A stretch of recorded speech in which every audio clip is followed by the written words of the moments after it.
the truck and turn it up. It's time for the show. JB and JC and Mad Dog Mully. It's a power three for these amigos. A lunchtime meet and treat. A power trio. With guests and fans that really rock. It's time to talk 3 hours about those damn Gamecocks. So grab a sandwich, soup, or beer, and let's go. It's time for the show. Oh no. It's time for a TG, the Gamecock Show.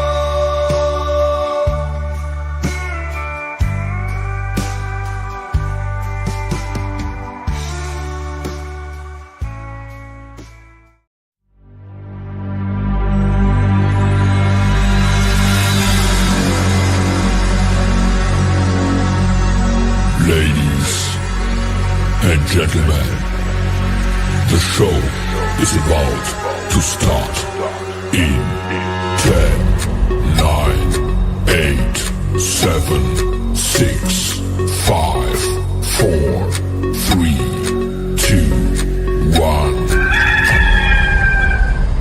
He'll be fine on the mountain. It's time for Inside the Gamecocks, the show! Built by the Barndominium Company, presented by Resto Pros of the Midlands, and part of the Chief Sports Network. Touchdown Carolina! Touchdown Ace Sanders!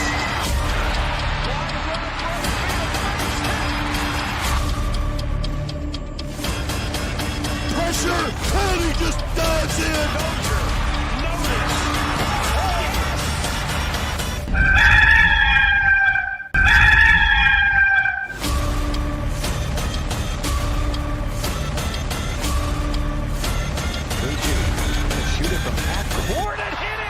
Here's J.C. Sherbert, Phil Wollinax, and Jamie Bradford.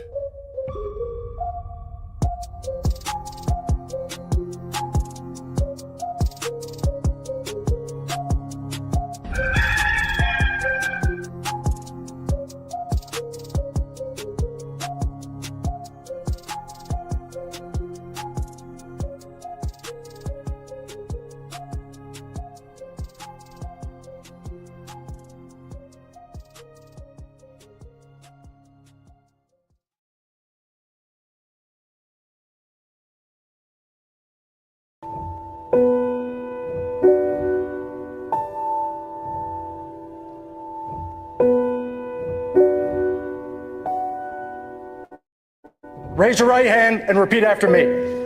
I state your name. Do solemnly swear. To support and defend. The Constitution of the United States. Against all enemies.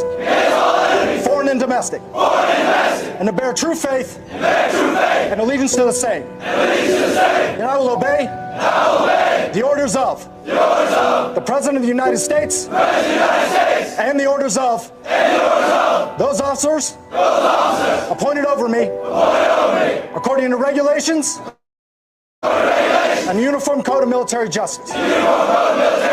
So help me God.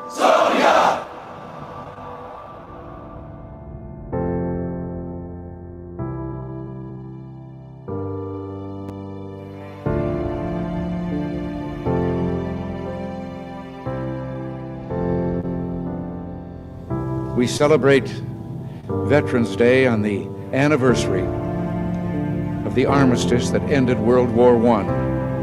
The armistice that began on the 11th hour of the 11th day of the 11th month. The timing of this holiday is quite deliberate in terms of historical fact. But somehow it always seems quite fitting to me that this day comes deep in autumn when the colors are muted and the days seem to invite contemplation. It is, in a way, an odd thing to honor those who died in defense of our country, in defense of us, in wars far away. The imagination plays a trick.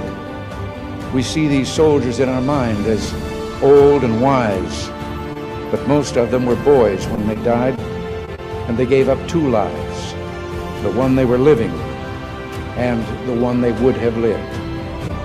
When they died, they gave up their chance to be husbands and fathers and grandfathers. They gave up their chance to be revered old men. They gave up everything for our country, for us. And all we can do is remember. I will not fail thee, nor forsake thee. In memory of those who gave the last full measure of devotion, may our efforts to achieve lasting peace gain strength. Let us make a vow to our dead.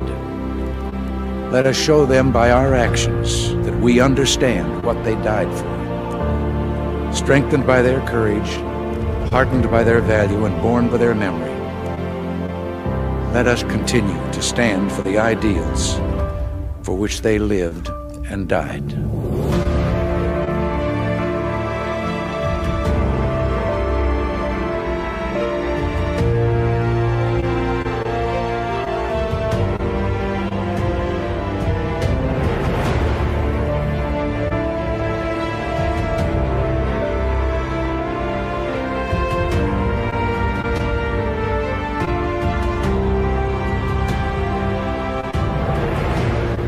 In the long history of the world, only a few generations have been granted the role of defending freedom in its hour of maximum danger.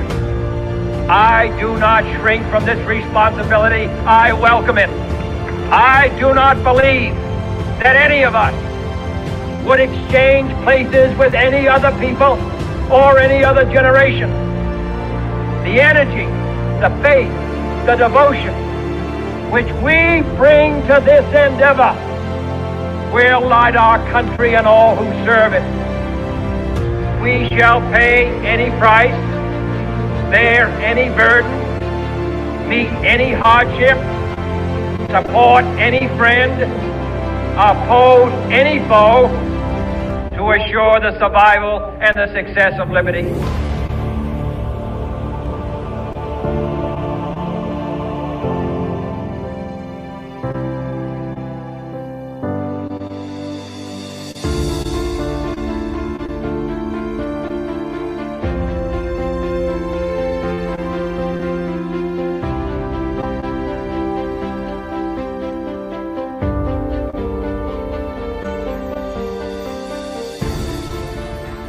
It is Veterans Day. Greetings and good morning. Welcome aboard and welcome home inside the Gamecocks, the show built by the Barndo Co. and presented by our friends at Resto Pros. Bigger than football or anything else we could discuss, we say thank you to those who are serving and who have served our great country. And on Veterans Day, every day should technically be Veterans Day, but on Veterans Day, we will make sure that we spend a lot of this program saying thanks to all of you. If you have somebody in your family or you yourself are serving or a veteran and you are able to be in our chat box, make sure that you say something so we can call you out to the thousands of people that watch and listen to this program every day.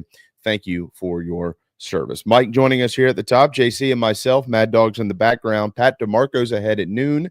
We've got the film room with him. John Whittle coming up at 1 today. Had to shift him back a little bit because he's meeting with Coach Maneri this morning. So we'll talk to him about all kinds of stuff, including this. South Carolina whips Vanderbilt, the third straight victory that just wasn't close.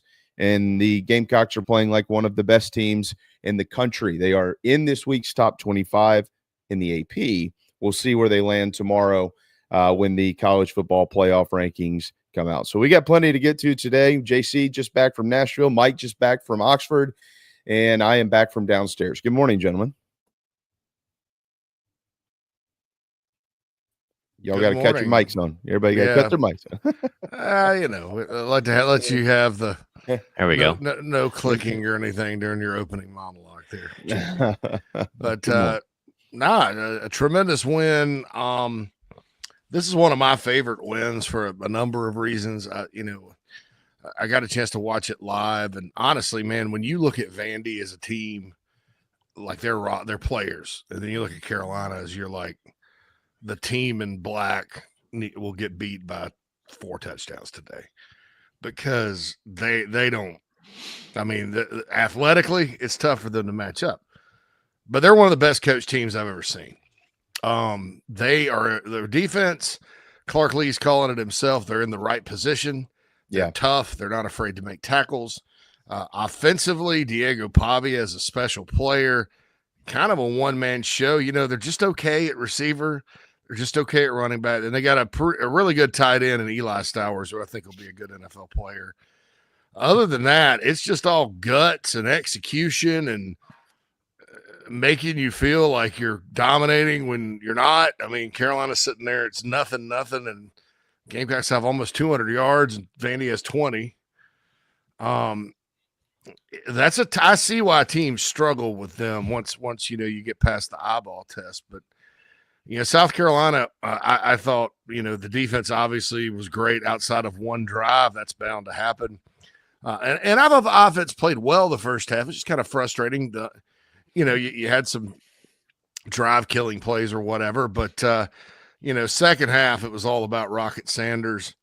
And the offensive line, I think, really started to play their game. If you watch the screen crab pass that kind of sealed it, Vershawn Lee and Torricelli Simpkins both get out in front. Vershawn Lee obliterates his guy. Torricelli missed and then kept running down the field and ended up knocking a guy out of the way so Sanders could cut back and ultimately score. So I thought after kind of a weird start for the O-line, they had actually played a really good football game when all was said and done, and spread it out to a few receivers. Nick Harbor had 3 catches. Larvadan had 3 catches. Josh Simon, we mentioned a lot of who's going to get drafted. Well, there's a guy that you probably need to circle because he's going to test off the charts at the combine at 6'4.5", 260. And he's going to get drafted. And so, I think overall that was a really good win. No other team has beaten Vandy that bad. I heard earlier in the week from a contact that they were kind of beat up, and when you play 6 straight games like that, that's going to happen. But Carolina took it to them. Peyton Williams, want to give him a shout out coming in. GQ Smith was a last-minute scratch. He comes in, no drop-off there, and then no drop-off when Big Tree came in for Josiah Thompson at left tackle either. So the depth kind of showed up for the Gamecocks, and I love what Clark Lee's doing at Vanderbilt, but I think Shane Beamer's doing a really daggum good job at South Carolina as well. Yeah, Mike, Carolina's outscored their last 3 opponents by an average of 36-12. I mean, you could argue they're playing the best football in this stretch is the best football they've played in Shane Beamer's tenure as a head coach. That includes the Clemson and the Tennessee games 2 years ago. Absolutely. And by the way, the country is taking notice. I mean, the fact that national people, not just a couple guys on a quote unquote Gamecock show, are talking about, even though it's a long shot, that Carolina could be in the playoff hunt. If this was the 14 playoff that it's about to be in 2 years, then Carolina would be sitting pretty. Mm-hmm. But as of right now, it's going to take a lot of different things. Brad Crawford did a great kind of analysis, of what would have to happen. And, we love the South Carolina Education Lottery, right? I mean, you might have as good odds buying some tickets to have all those 10 things happen. But nevertheless, just to be in the discussion of all this. We do the Fab Five every Thursday, and it's fun, right? It's a little more fun for Jamie because he's winning. And we do it, and we hope to win. But I really take a little bit more pride in kind of forecasting the team that we talk about the most. And I'm like Forrest Gump. I'm not a smart man. But when you have an uber dominating defense, things become a lot more predictable.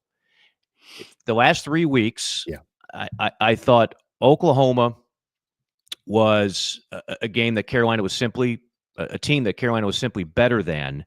And after the heartbreaking loss to Alabama and the heartbreaking loss to LSU, I thought Carolina was simply due. They conquered, they crushed. The A&M game, I said on this show, if Connor Wigman didn't play at all and they just went with an option quarterback and basically became one-dimensional, they would lose. They didn't. They did. They were crushed. This past game, and I realized Vanderbilt's a great story. Great story. When that line opened up at like 3.5, I was like, you got to be kidding me. Again, not a gambler. Not a gambler, but if I was, cut.com, if one of the apps, if you're in a state that's legal, holy smoke, I would have put a lot on that. I thought, again, option football, which is kind of what they specialize in, one-dimensional option football does not work against a defense this good. That was my assessment. I thought that Diego Pavia and Vanderbilt would get devoured. They did. Carolina crushed. When you've got this dominating of a defense, the game becomes a lot, dare I say, easier, and the results become a lot more predictable for guys like us. Mm-hmm. I don't have to go in, week out, and expect a great offensive performance, even though the offense is clearly making strides. But you don't have to have that when your defense is this damn good. And it is this damn good. So I hope people appreciate what they're looking at with that starting 11 on defense, because it doesn't come around very often. A lot of these guys are going to be gone, and I think Stewart will stay and they'll work out the NIL and all that stuff. But for whatever reasons, talent, chemistry, coaching, this is one of the best defenses you're ever going to see at Carolina. And so you want to go ahead and maximize it, which brings me to my final point. I have circled this Missouri game since July. I know you have. The bill is due on Mizzou. Yeah. Okay. At some point, a Carolina team that is simply better. I know what the record doesn't necessarily say that. Carolina is a better football team at this stage than this Missouri squad. Now, fans might be saying, well, yeah, I've seen this movie before. Carolina's lost multiple games to Mizzou where you could argue Carolina had the better team. I just think that this is, if you want to go ahead and make another program statement, which I thought A&M was, that's a program building statement. Go ahead and take care of these boys, cook or no cook, just take care of business. You are a better team. You are a defense that should cause them fits again. And the offense, I know there was a fumble there. We won't talk about that. Start limiting more turnovers. And Rocket is who I thought he was when he's healthy. Yep. Which is a dominating, badass running back. And you're seeing that here lately. So the bill is due on Mizzou is all I can say for this entire week. And I think Carolina is in a great spot to go ahead and put together a hell of a performance on Saturday.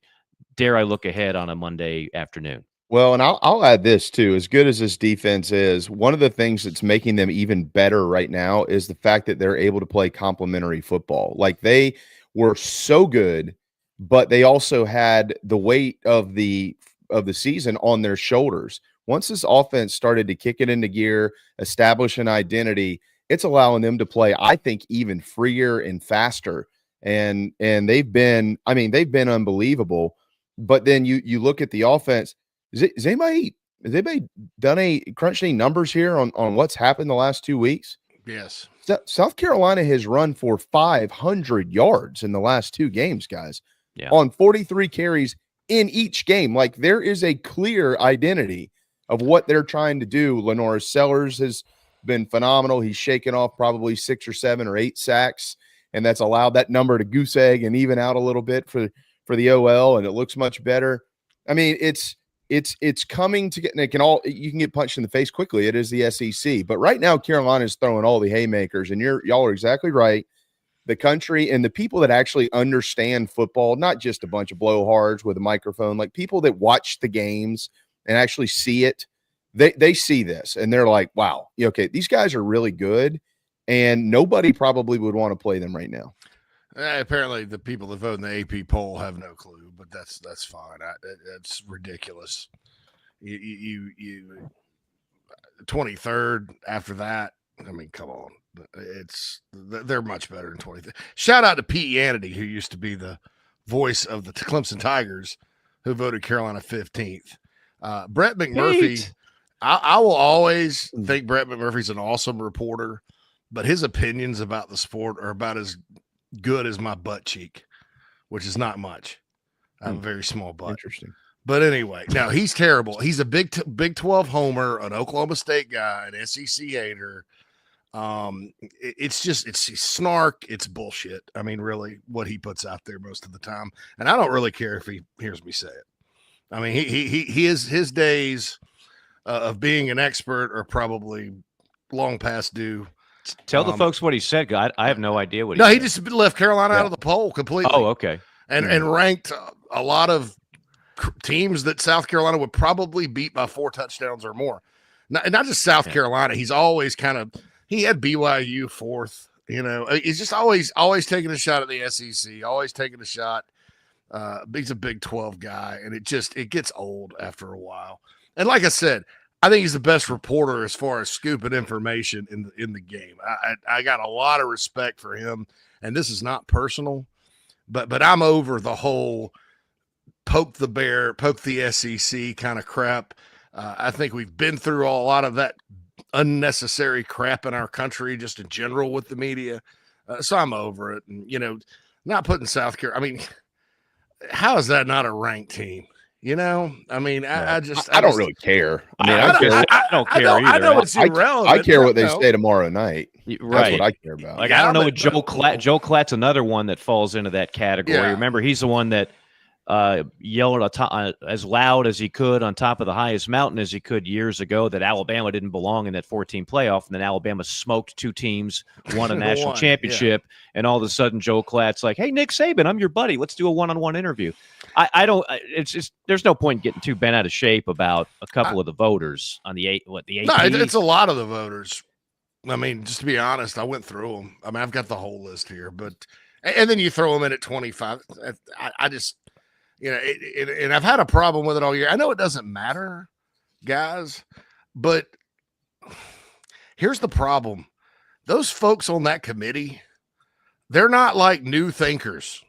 They don't understand. I mean, and you look at the playoff poll last week, it kind of mirrors a lot of things. And so it probably doesn't matter, but I mean, I know the playoff poll is what counts, but it's just like, and it's not really just a South Carolina thing. I'm looking at seeing how this shapes up, and you have people projecting Colorado and BYU in the playoff.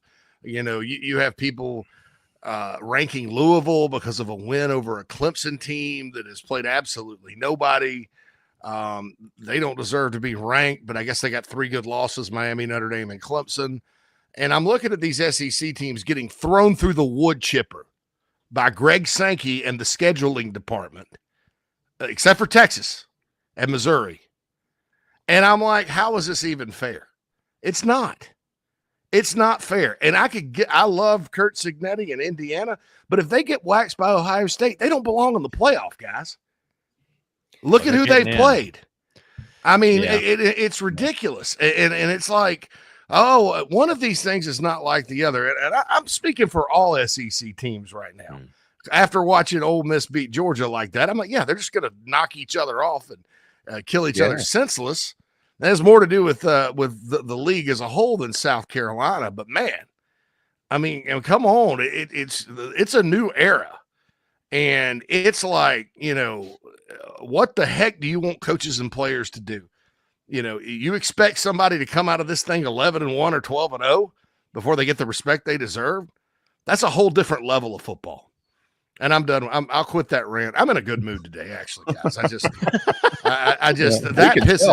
pisses me off. And the McMurphy thing, over and over and over again, the disrespect he has for the league. And I'm like, dude, just report. You're really, really good at it. Just report.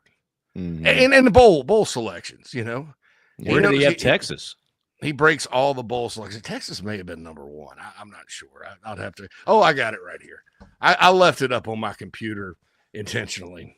It's the last question I asked about Brett McMurphy, but you piqued my curiosity. Where's Texas? Where's he have Ole Miss? All right. So Oregon 1, Ohio State 2, Texas 3, BYU 4, Indiana 5, Tennessee 6, Ole Miss 7, Georgia, Penn State, Notre Dame, Alabama, the U, Boise, SMU, Texas A&M, Clemson, Army, Colorado, Washington State, Kansas State, Louisville, Arizona State, Missouri, LSU, and Iowa State. So I think if my math is right, that is 5 of the top 10 SEC or 5 of the top 11. But your point, let me speak to your bigger point, which is spot on. The people, and I could care less about the AP poll. We talk about this on JC and Morgan. I don't even look at it, honestly. I don't read it. It's so irrelevant now. But the poll that comes out tomorrow is highly relevant. And if that trend continues, where it's the old school coaches mentality, which is what? Well, I don't know about strength of schedule, but 2 losses and fewer than 3. I'll be damned if I'm going to put a 3-loss team above a 2-loss team. It's all about winning. That's the old school. That's what dominated the AP poll for years, the coaches poll for years, the BCS poll for years. At some point, the 12 people in that room every week, if we're going to take this thing seriously, are going to have to recalibrate and be able to tell the difference of this schedule versus that schedule. I totally agree with that. I think that's something that has to be improved. And that was my fear. I talked about it here on JC. I talked about it on JC and Morgan. I talked about it with Wimp and Barry in Tuscaloosa. I talked about it on Bill King. I said it all off season. Well, what do you think about how many blah, blah, blah, blah, blah? I was like, the worry I have is you have an expanded playoff now. You can get by with the old school thinking when you're just doing 4 because there's going to be, it's kind of conference champions and maybe a league gets 2. And you can kind of know those are the 4 best, whatever. Although there were some issues there. And I don't know that it's the 4 best teams they picked. It was the 4 that just, in the playoffs. With a 12-team playoff, you've basically sucked the life out of everything else. You don't have any more major bowls or anything like that. That's it. And when you get kind of, Mike, you've said this before, below like the top teams in the country, there's no differentiation. Right. A very little, and so I love BYU and I love their fans and I love their story. I think it's great. But that team would not last on the field with 10 of the SEC teams, probably the top 10, name them. It doesn't matter. For a whole game, for 60 minutes of football. And I'm not being a conference homer here. That's just the reality we've gotten into with not only a 16-team schedule full of really good programs, and now Vandy's good, but with the way the schedule's set up. I mean, I mentioned Vanderbilt was tired. They were 6 straight weeks of this meat grinder. Look at the teams they've had to play. Look at what South Carolina went through in the middle of the season. You look at Georgia. My God. I mean, I probably was more confident about Ole Miss winning that game than anything else just because Georgia's tired. And there's a little bit of a Carson Beck issue, but it's, I just. There's a big Carson Beck issue. There's a big, It's a huge Carson Beck issue. Georgia probably like to have Lenore Sellers back there flinging it around right now. I'm going to let you guys go with that. But back to the Gamecocks, because y'all didn't, I'll bitch tomorrow on JC and Morgan about this. But back to the Gamecocks too. I didn't mention Sellers, dude. He is really coming on. I got a stat today for you. Just one stat. Okay. On play action drop back passes, 10 for 12. Mm-hmm. Every time Vandy blitzed and he passed, 6 for 6. Yeah, it's tremendous. I mean, it's called making the right reads and calming down. And then he ran out of escape. He had a Houdini player too. That's a new term.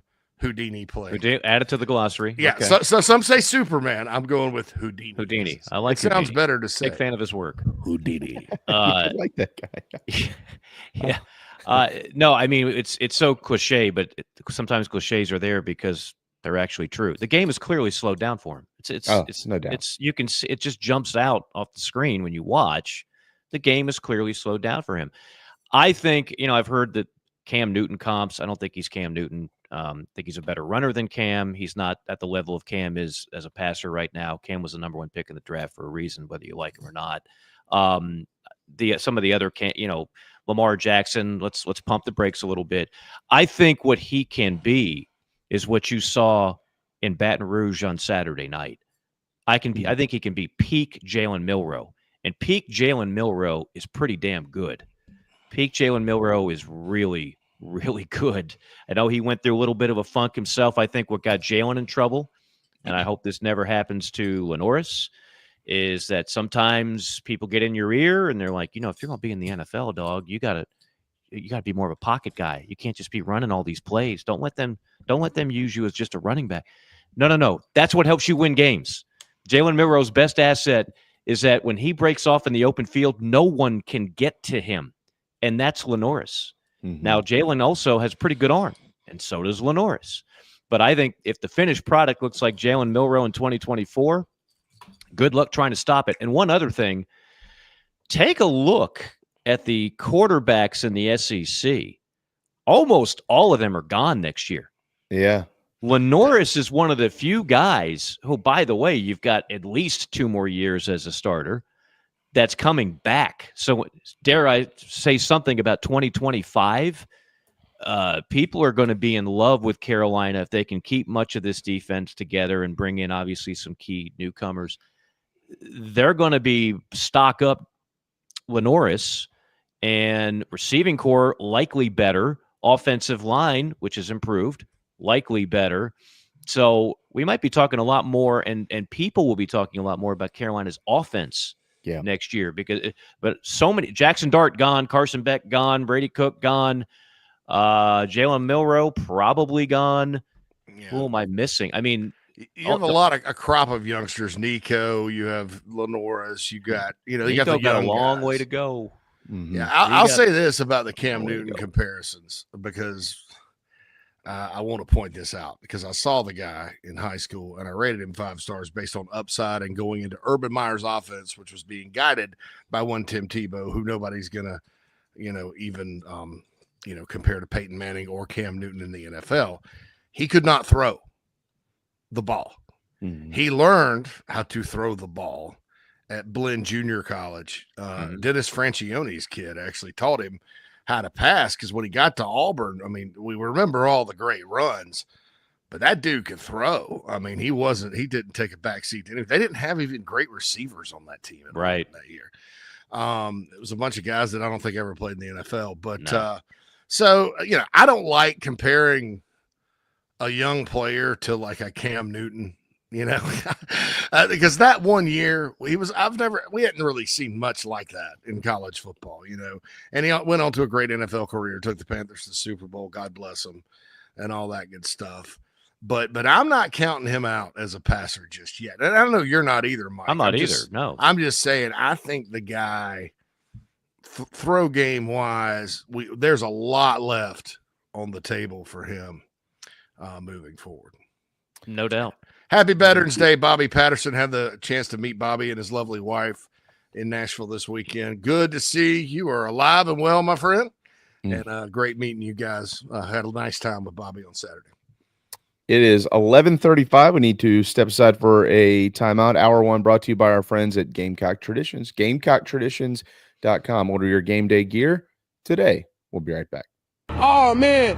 The building is on fire. Emergencies and accidents happen. When you're in the middle of a fire or water event, all you want is for things to return to normal as soon as possible. Resto Pros of the Midlands is with you, guiding you through the process and working with you to get your home or office back in working order. They'll answer your questions, discuss procedures, and can act as your advocate when it comes to processing your insurance claim. Resto Pros Midlands SC.com. Open 24/7 when you need them. Quality that is guaranteed. The electric grid that had been placed under Lambeau so that the field would never freeze. Those two things are all the NCAA has. That's all they have. They're not worth anything without the men's basketball tournament and now the women's tournament. Listen to these interviews and more on the JC and Morgan podcast by downloading the Chief Sports app. Part of the Chief Sports Network. Welcome home. That's what the Gamecocks say, and so does nationally recognized the Barndominium Company, where they are building dream homes in the Carolinas, Georgia, and Tennessee. Their turnkey process can be custom designed and takes 6 months on average. Make your dream a reality. Visit thebarndominiumco.com. Thebarndominiumco.com. Gamecock owned and operated.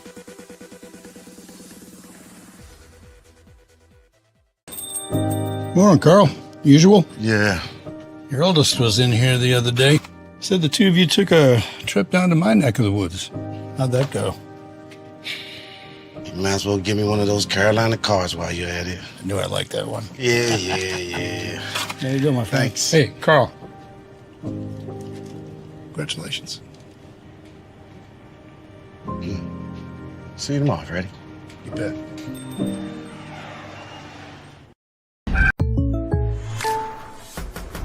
The State Farm Personal Price Plan helps you create an affordable price just for you. Contact local agent Gary Patterson for your personal price plan today. Touchdown Brewer.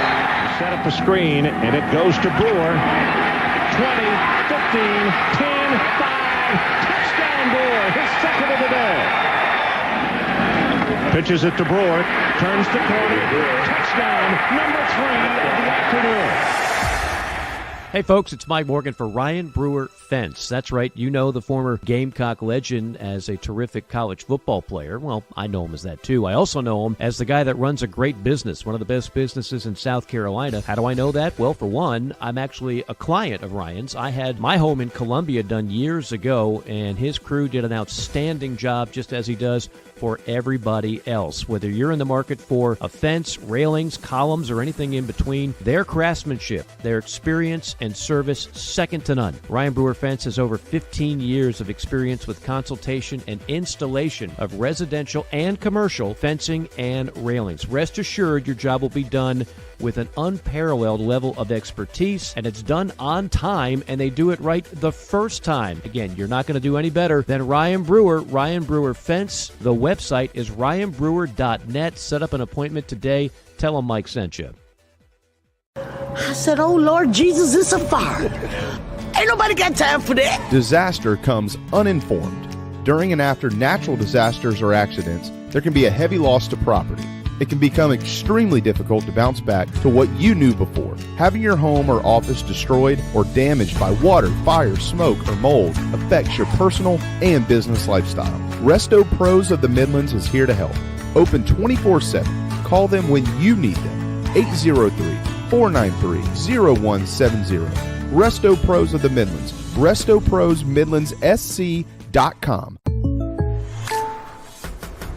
The State Farm Personal Price Plan helps you create an affordable price just for you. Contact local agent Gary Patterson for your personal price plan today.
Thank you to our veterans. If you see one today, buy him or her some lunch. Those who are still with us and those who aren't, happy Veterans Day celebrating here on Inside the Gamecocks, the show built by the Barndo Co. Welcome back. This weekend, Carolina soccer, the men's side, they got beat yesterday, so it's going to be tough for them to get into the postseason.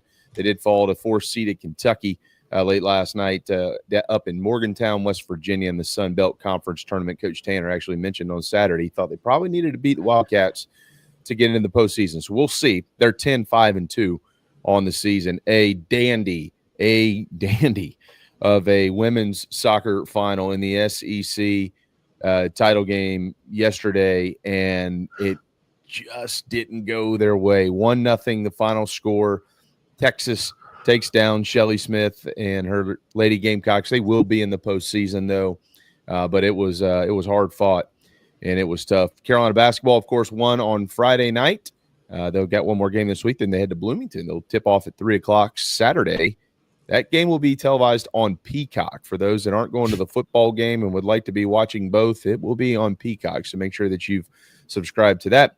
And the ladies take down NC State last night or yesterday afternoon as well, 71-57. They'll stay number one, led by Tahina Palpau's 23 and Malaysia Fulwiley's 18 points in the Ally tip-off up in Charlotte. And that is what else is going on in the wide world of Gamecock athletics. Carolina football, of course, victorious over the Vanderbilt Commodores this weekend. And I mentioned it this morning. I mentioned it with Bill and Preston. I mentioned it again to y'all just a little bit ago. We've known since day one that this defense was good. I think a lot of the fans wanted to make sure that they could see it first before they wanted to believe in it because, well, why not? That's the history of Gamecock football, thinking something's going to be good and then it's not.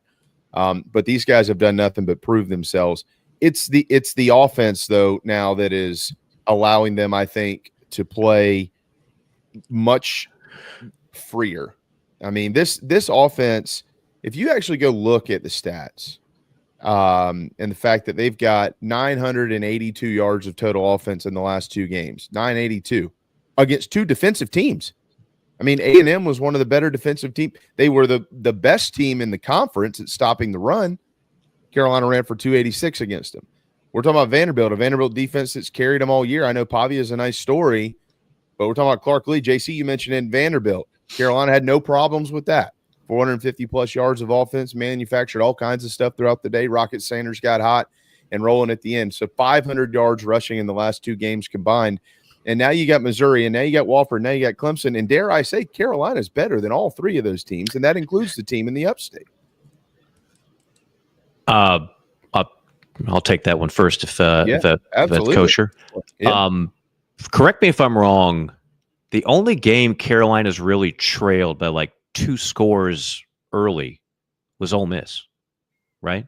Alabama they were down 14-0. Well, that's right. Okay. Yeah, Bama. Yeah. But for the most part, this has been a team that gets off to good starts, right? Oh, absolutely. All year long. Okay. Yeah, it was in the SEC alone, Mike, not to interrupt. It was like they were outscoring teams in the SEC alone in the first quarter, like 49-24, and 14 of those points were Ole Miss. Right. So 49-10 and all others. Yeah. Permission to make a baseball analogy? Go for it. Yeah. Yep. As it pertains to this Gamecock offense.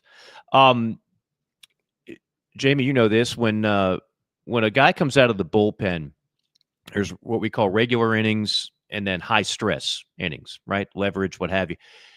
The difference is when you got to come in to a game and let's say you've got a 5-run lead and nobody on base, a little bit easier for that guy out of the bullpen, isn't it? As opposed to in a 2-2 game, bases loaded, 1 out, and you get the call, right? A little more stress. I mean, again, this defense has provided such a luxury for this offense where, with the exception of 2 games, you haven't had to play from behind much at all, especially early on. That's not a knock on the offense. That's an absolute flex on the defense. And that's been such a help for a young offense that's still trying to kind of find its way, right? Still trying to find its way on a number of different things. It's a lot easier to find your way when you're up 10-0 as opposed to down 10-0. Something you'll want to certainly amplify against Missouri this Saturday. One other just thing I'll throw out there to go back to Carolina against running quarterbacks, because some people think that running quarterbacks are the kind of the kryptonite to a great defense. I mentioned Jalen Milroe early on. You just saw what he did to LSU. I mean, he made that LSU defense just look 1AA-ish Yeah. Milroe can do that to you. Milroe's, again, he's a special, special talent. You go back, I don't know if he had a worse rushing game all year than against Carolina. You go back to that game, 18 carries, 36 yards. He did bust one for 27. That was his long. But for the most part, they kept him bottled up, and they made Jalen a thrower. And again, Carolina, there's no weakness on this Gamecock defense.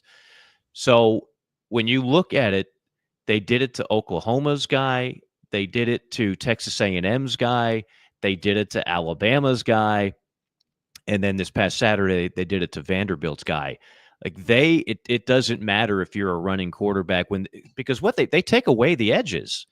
So there is no option when you're dominating the edges, and now you're forcing it back inside. And oh, by the way, they're not exactly marshmallow soft inside either. So all these kind of zone read, RPO, pistol, veer, none of them work very well against Carolina's D. So it's just kind of a pleasure to watch that. I'm with you. I got to get this off my chest too. I'm not going to go down the rabbit hole JC did necessarily with the voters, but when that report came out on Friday about Diego Pavia and his lawsuit, I was like, please end this. Please end this. I'm so tired of watching this kid and people anoint him like he's going to be some king of Nashville. And then this lawsuit shows up. He got his ass beat on Saturday. He deserved it, to be honest with you. I'm sure he's going to play well somewhere the rest of the season. But I don't know. I don't know who that kid thinks he is. I think it's a horrible lawsuit. I don't think it's going to go anywhere. It'd be essentially the end of college athletics as we know it, because it'll never stop going. It would lead to just demolishing eligibility.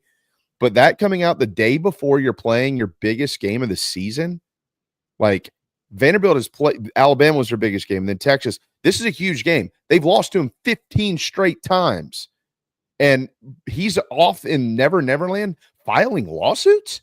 Like, what are we doing? What is important anymore? If I was his teammates, I'd be pissed. So I think the Carolina defense gave him what he deserved on Saturday night up in Nashville. I hated the lawsuit too, JB. But Yeah, I love him as a player. I mean, I get as that a player, but you got to admit it somewhat takes away from the story. It burns like, my ass. Yeah, it's like I get it. He's probably not going to play pro football. I mean, dare say there's no chance. No chance. So we sue the NCAA because we aren't good enough. He's just this is all going to happen because guys that can't make any money, and this is the problem that could really hurt the sport. And people have speculated about this unlimited eligibility thing, where okay, why am I limited in my income opportunities? Because of your arbitrary. How do you arrive at 4 or 5 years? Blah, blah, blah, blah, blah. All this. I think the NCAA has been more than lenient with eligibility. Dude, you got a guy at Miami. Yes. What are we talking about? I bet he's pissed because that bunch is talented down there. My God. Yeah, they just don't even care. I mean, I'm sorry, Miami fans. Your team doesn't care. And if Mario Cristobal, who's a 1,000,000-mile-an-hour coach, can't get any of the best out of him, and you can't win with Cam Ward, you're screwed. Hats off to Georgia Tech, who does care, right? I called that last week. You're welcome. Did. Good job. You're welcome. You're welcome. That was your upset special? Yeah. On Thursday and Friday. I said, I wasn't here for that, but good job. I mean, Miami was due. First off, they've been gifted not 1 but 2 games already. Yep. Right. This was due to happen. It's somewhat ironic's not the right word, but the fact that the game ended essentially on Cam Ward trying to do what he does very successfully a lot of the times, which is run all over the place, buy time, hold the ball like a loaf of bread, and then make something happen. But this time, he's running all over the place. He's holding it like a loaf of bread. He has no sense of the pressure. Ball's knocked out, game over. And you just lost to a mid-team that canceled your chances in all likelihood of – I mean, they could still – if they win the ACC, obviously, they could still get in the playoff. I don't think it's a team that would do a ton of damage if they get in. But you could very well wind up on the short end. If you lose to Clemson or SMU in an ACC championship game, you're done. A 2-loss ACC team, not happening. Miami and SMU control their own destiny on that. I mean, they still do control their own destiny as far as getting to Charlotte goes. But yeah, hell, I haven't even looked at who they play. I looked at their schedule. I don't remember off the top of my head, but it wasn't much that they have. Pitt, right? Does Miami have Pitt? Clemson has Pitt next week, but SMU was not. SMU is Charmin soft. You want Yeah. to talk about a team that got the benefit of the doubt on the schedule. But a 2-loss ACC team is not getting it. And I don't nor think a should 2-loss, they. and nor should they, nor will a 2-loss Big 12 team, which is why this thing is going to be chock full of SEC and Big 10 teams, which is what we thought before the season started. I have a bad feeling they're going to throw maybe not 2 loss, but 1 loss. If one of those teams does not win the league but ends up with 1 loss, I think they're going to throw. Like if Miami can end up with just 1 loss and not win the league. So I don't know. It's kind of ridiculous. But Remember, you got Boise and Notre Dame. Yeah. If Notre Dame beats Army, they're in. As much as we can all cry about it, they're not going to turn down an 11-1 Notre Dame team. Unless the Lincoln Riley experiment beats them at the end of the year. Well, they just changed quarterbacks. Miller Moss is probably getting in the portal. He's in the portal. Oh, he's already in the portal. Yeah, he's already said, I'm out of here. I saw that on Deuces, y'all. I'm not going to, people have figured out. I actually got to see the transfer. Like I gazed into the actual portal on Friday.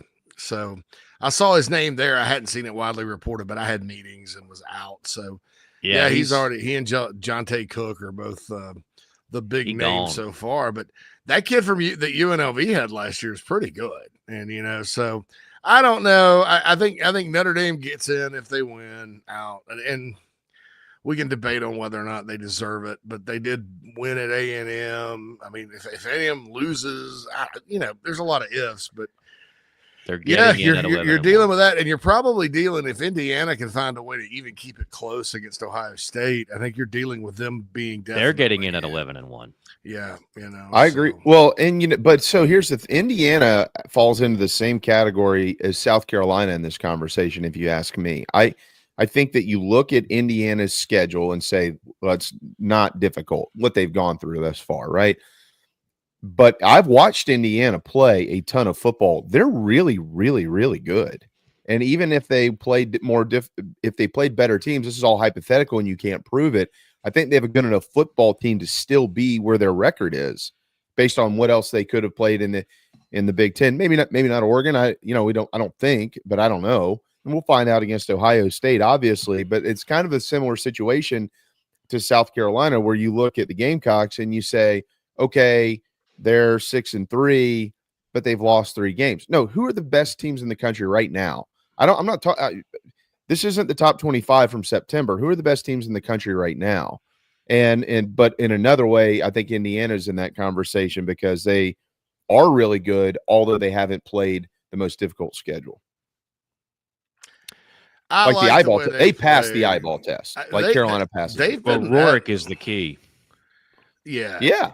A kid that a lot of teams could have had in the portal. Yeah. Their backup quarterback played pretty well when he's gotten in. But yeah, he did. He's really good. How about the kid for Ole Miss, the backup who came in on a key drive when they're down early because Dart tweaked his ankle? He goes in and rolls out for like a 9-play touchdown drive right down the field. The backup They have against the Georgia D. Yeah, they have quarterback depth at Ole Miss. There's nobody playing better football right now in the SEC than Ole Miss. I'll tell you that right now. I thought their defense would be a big difference against Georgia because of the Carson Beck enigma that's taking place. Because even in that Texas win, that was Georgia's defense that really got them going. Yeah, I mean, but Dart's a difference maker. There's no quarterback that's played better in this league in 2024 than Carson Beck. Jackson Dart is there's nobody playing better football than Jackson even in Dart. their losses. He played really, really well. He's a dude. He's an absolute dude. Well worth the $960,000 they're paying him. The $960,000. That's actually a discount, dude. When you consider the value, I'm telling you, when I heard that number. And that's from a pretty credible source. When I heard that number, I was like, they're not paying him 1.5? Nico's making like 2. Texas has 2 quarterbacks making 2. They got him for under 7 figures. That's a friggin' bargain. Think about how valuable that win over Georgia was. It's massive. This has been the week of all weeks for Ole Miss because Florida has basically said they're staying with Napier. So all those rumors that were going to circulate in a couple weeks when they go to Gainesville, it's done. He's not going there. And he already turned down Auburn. So where the heck is he going to go? He's got a pretty nice life in Oxford. So you think that you're keeping Lane. And I'm here to tell you with the 2 remaining games they have, Mississippi State and I just forgot the other one. It's not a good team. They're going to the playoff. Ole Miss is going to the college football playoff. So they're off, then they go to Florida, and then they got Mississippi State. So they're 8-2 right now, but they could. I haven't looked at how anybody gets to Atlanta. Like Josh Pate said, there are books of the Bible shorter than the tiebreaker for the SEC. Yeah, but they've never been. That'd be a good thing for them. I don't think they're going to the championship game. And you know what? And this is something that's the SEC and other leagues are going to have to deal with. I'm not sure they want to go. Yeah. I think they're pretty cool with just going 10-2, sitting out a week, and then getting ready to play week 1 of the playoff. I think that sits just fine. By the way, I just got to say this, the queen of the Cocks, JC and Mike, what are the chances that Clayton White gets a G5 head coaching job? Crazy to think a year ago we were all calling for his head. Now we're drooling for a contract extension. I mean, he's going to get looks, don't you think, guys? He's already gotten them. They've already received phone calls about Clayton White. Yeah, there's some teams with interest. I don't know if East Carolina's made a hire or not. Like I said, I was out of pocket, but East Carolina's going to go the offensive route. He's from that part of the country, North Carolina, small town North Carolina. So, but hey, if NC State does the right thing and fires Dave Doran, it's his alma mater. But unfortunately, he takes Sterling Lucas with him too. I don't know what that with the portal now. You don't necessarily want your coordinator to go good or bad if you have good young players. I mean, you really don't. So, all right, we got to hit a timeout. Pat DeMarco is waiting patiently. We'll get into the film room with PD when we return. Hey, this is Cornbread Cowboy, and you're listening to the show. We'll be right back. If you're a fan of music, incredible storytelling, one of our friends had met this beautiful girl at the bar that night. a bit of history, you should check out my new show, Southern Songwriters with Patrick Davis. Every episode features a unique South Carolina town, a different stage, and music from world-class singer-songwriters. Join me for Southern Songwriters with Patrick Davis.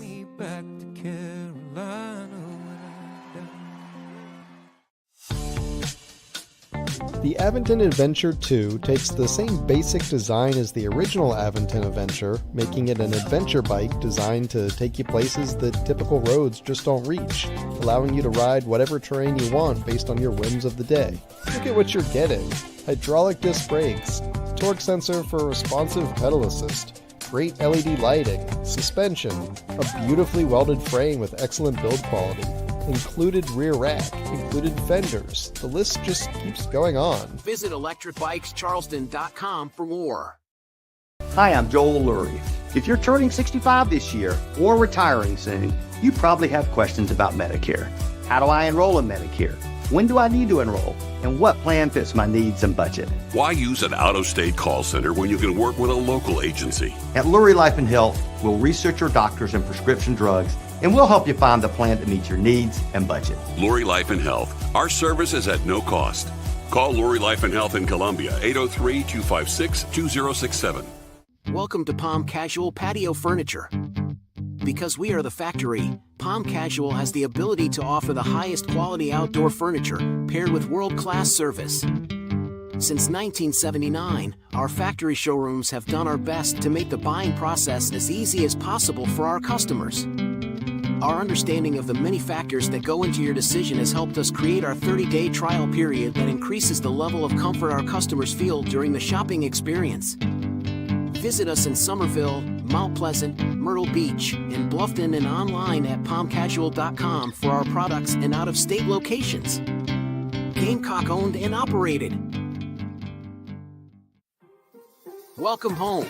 That's what the Gamecocks say, and so does nationally recognized the Barndominium Company, where they are building dream homes in the Carolinas, Georgia, and Tennessee. Their turnkey process can be custom designed and takes 6 months on average. Make your dream a reality. Visit thebarndominiumco.com. Thebarndominiumco.com.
Happy Veterans Day.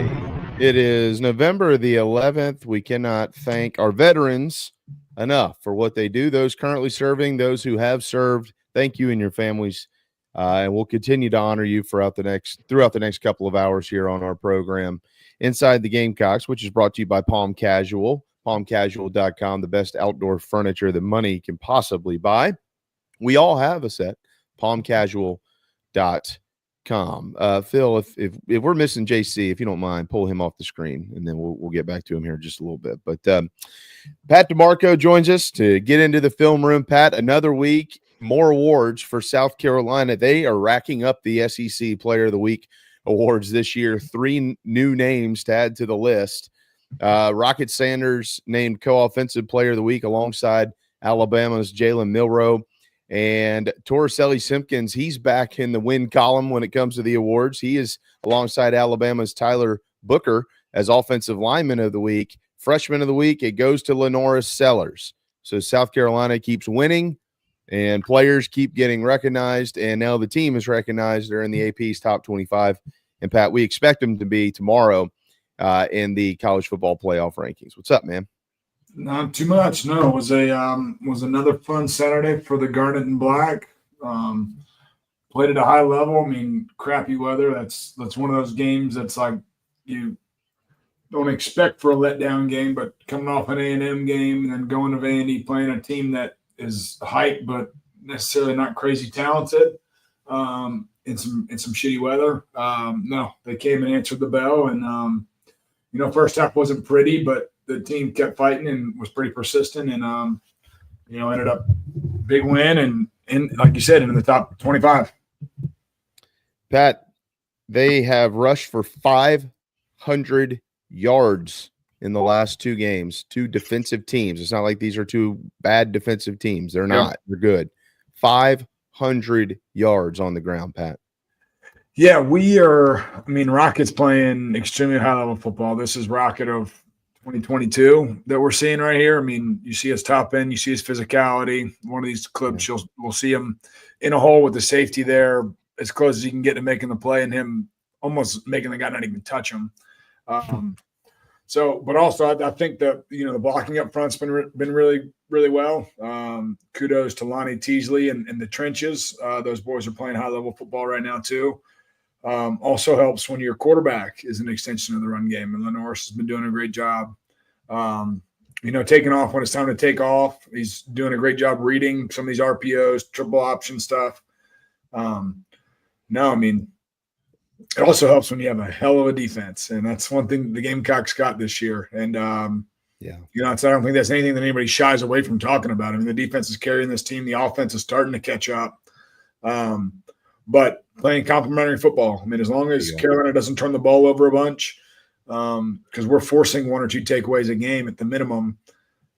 This is a good football team that I don't think any of those 12 playoff teams that are sitting there right now, I don't think any of those teams want to see Carolina in a game. No, I don't either. And it has been complimentary football. I mean, the offense, how would you describe the offense now from an identity standpoint? What would you say they are? We're, like you said, we run for 500 yards over the last 2 games. I would say we're a run-first team. What I'm still seeing from Lenoris is he's watching the pass rush a little bit. Okay. And that was pretty present last week, this past game. But he's doing a good job of extending plays and kind of making off-schedule plays. And that's kind of what you look at the NFL, you look at some of these other models, it's really hard for a defensive back to cover somebody for 6-7 seconds. So he's doing a really good job of extending plays, but also keeping his eyes downfield, not committing and taking off running right away. But doing a good job of, and we'll get to a couple of them in these plays that you sent me. But Lenoris is a beast. He is a freaking horse to bring down. It has been very present the last 3 weeks. Is one guy's not bringing him down, even if it's your defensive tackle, defensive end. You got to rally the football, and he's done such a good job reading it and spitting it out, and he's developing like we thought he was going to, and he's got a bright future. Pat, there's no way to say this as a compliment without sounding a little bit taking away from another facet of the offense, but I look at the other receiving cores in this league. I was just in Oxford. Juice Wells is not even a factor in that team. And they're without Trey Harris, who might be the best receiver in the SEC. And they still have the Watkins kid who's transferred from Louisville. Nobody can cover him. They've got 2 or 3 other dudes. Georgia's got some dudes. Tennessee, Lenoris hasn't been gifted that.